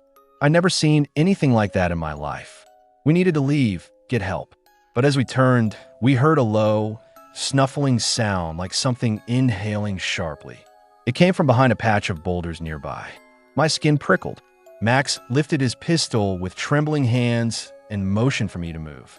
Step by step, we crept back toward the trail. Then we saw it step into the clearing. It stood on hind legs that looked too long for its lanky frame with arms that hung nearly to its knees. The face was flat with two wide-set eyes that seemed to reflect the daylight. Patchy tufts of brown and gray covered its torso, and the limbs appeared unnaturally taut, as if it had twisted muscle ropes under its hide. A heavy jaw jutted forward, lined with teeth that seemed to fit unevenly inside. Its eyes flicked toward us, and the entire shape went rigid in a moment of pure tension. Max fired without hesitating. The shot rang out, echoing among the trees. I saw the impact jerk its shoulder back, but it stayed on its feet.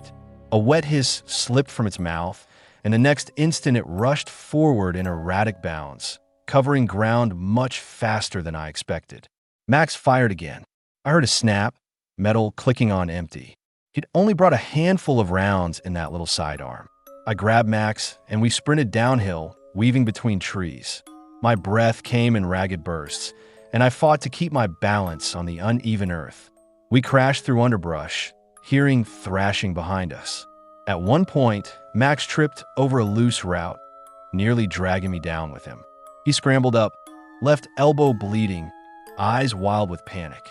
A foul stench hit us again, so strong it blurred my vision. I dared to glance back and saw that lanky form bounding over a fallen log.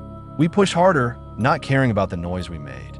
We needed distance or we were finished.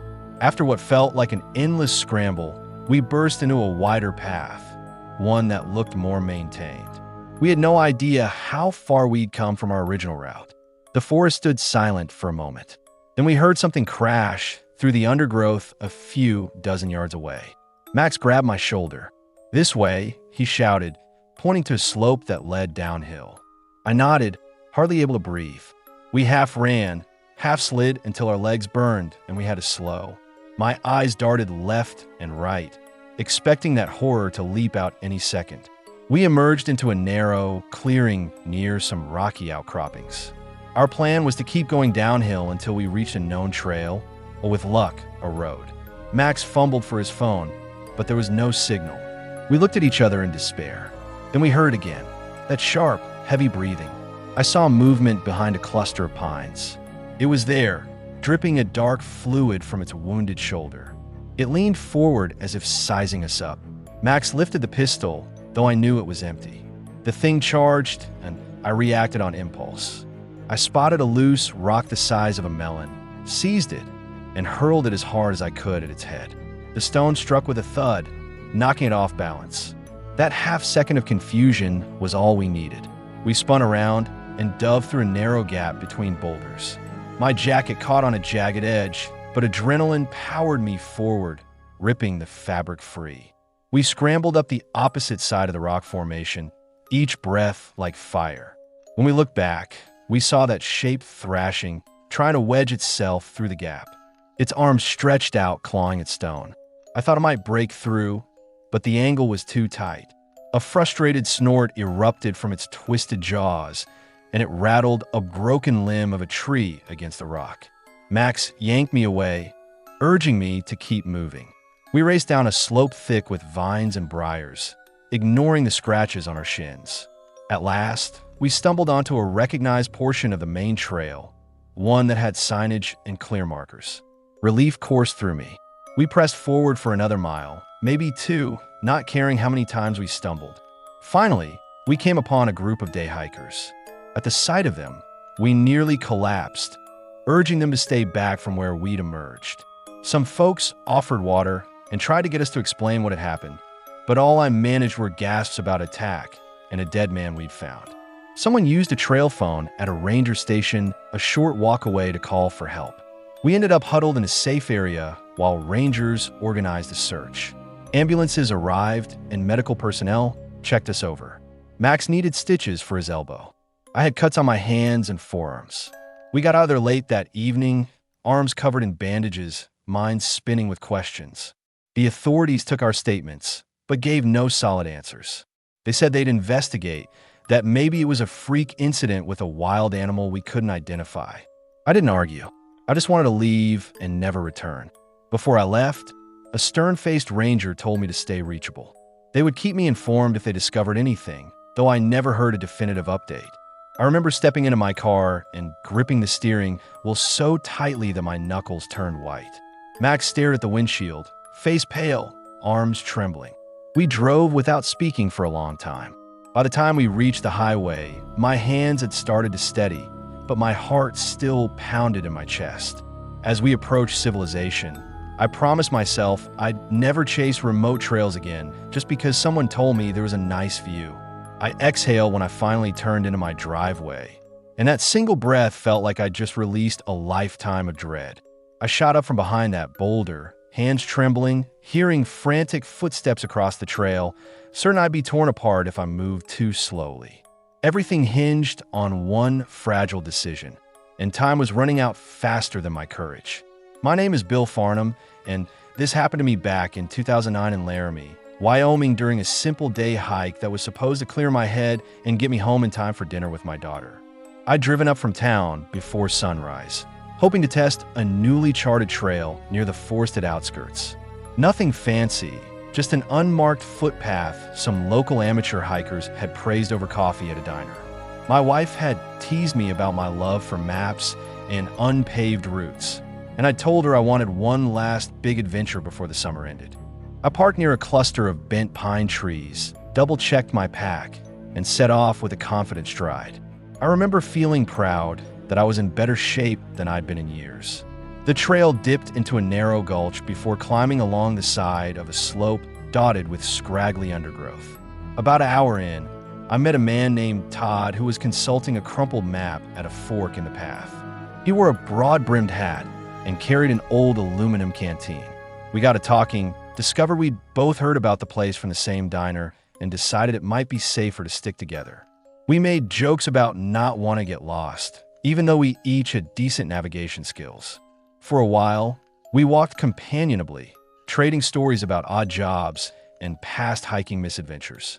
Around midday, we reached a narrow ravine choked with boulders and twisted shrubs. A faint smell like rotting wood hovered in the air. It was enough to make Todd wrinkle his nostrils. "Never encountered anything like that here," he said, tapping his canteen against a boulder. "Maybe a downed tree or some animal carcass." I shrugged, though I felt a tension behind my rib cage. I couldn't explain. We pressed forward, assuming it was just some unfortunate discovery. But the farther we went, the more that odor seemed to intensify, thick and disquieting. We scrambled over slick stones and dodged beneath low branches. Eventually, we came upon a tiny clearing nestled between steep walls of granite. In the center laid a scattered pile of mangled backpacks, each ripped open. They appeared old, as if they'd been sitting there for years, but a few still sported bright patches of color. It felt impossible to ignore the prickle of fear in my bosom. Todd and I exchanged glances. He murmured, "Robbers, mountain lion, something else?" I could only shake my head. I felt the hairs on my arms stand on end.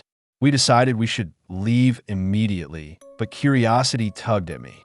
Who had left these sacks, and why so many? I had a terrible sense we were stepping into territory we shouldn't tread. We took a different path out of the clearing, hoping to circle back to our vehicles without retracing the same route. Todd glanced over his shoulder every few strides. Neither of us spoke much as we descended through thick brush that grabbed at our clothing. The sun was high overhead, but the gulch's walls made it feel later than it was. Something made a scraping sound behind a cluster of pebbles. I whirled around in time to see a shape jerk behind the granite. It looked tall, spindly, and it seemed to move in a manner that made my stomach tighten. Todd saw it too. We stayed rooted for several long seconds, eyes fixed on the spot where that thing had been. I wanted to cry out, but a cold wave of caution held my tongue. We edged away, desperate to place distance between us and whatever we glimpsed. As the canyon opened into a winding corridor of wind-smoothed stone, the scent returned, overpowering this time, like something rancid.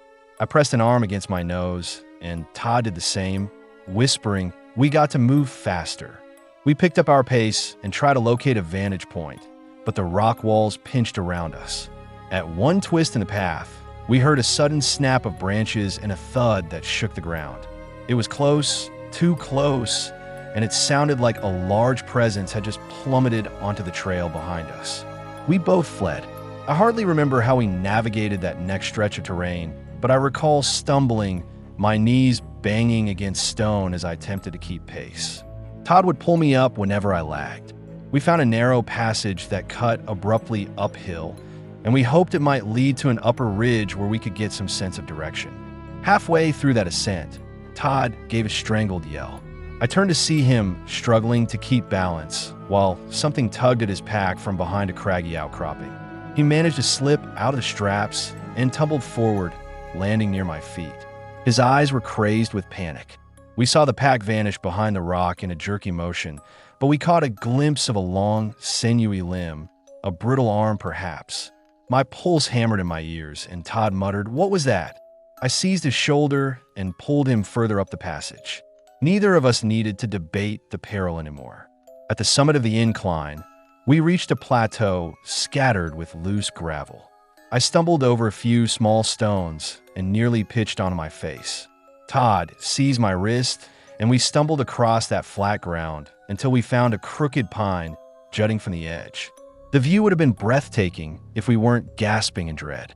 Far below, the canyon seemed to extend forever, and I had no idea where our vehicles were. A scuttling sound reverberated from the pass behind us. Todd pointed to a thin slope that descended on the opposite side of the plateau, though it was scarcely more than a craggy scramble. "We can't stay here," he said, eyes flicking back toward the hidden shape. Our only recourse was down that slope. We began the descent, hands scrambling for secure grips. Rocks clattered behind us, and I felt an awful surety that we were being pursued. Each time I peered over my shoulder, I thought I saw something flicker out of sight. My lungs burned from the altitude, and Todd's respiration rasped, but we pressed on.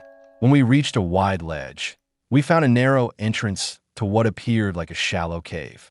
It might have offered shelter, though venturing inside felt like the worst kind of gamble. Todd leaned against the rock, perspiration soaking through his shirt.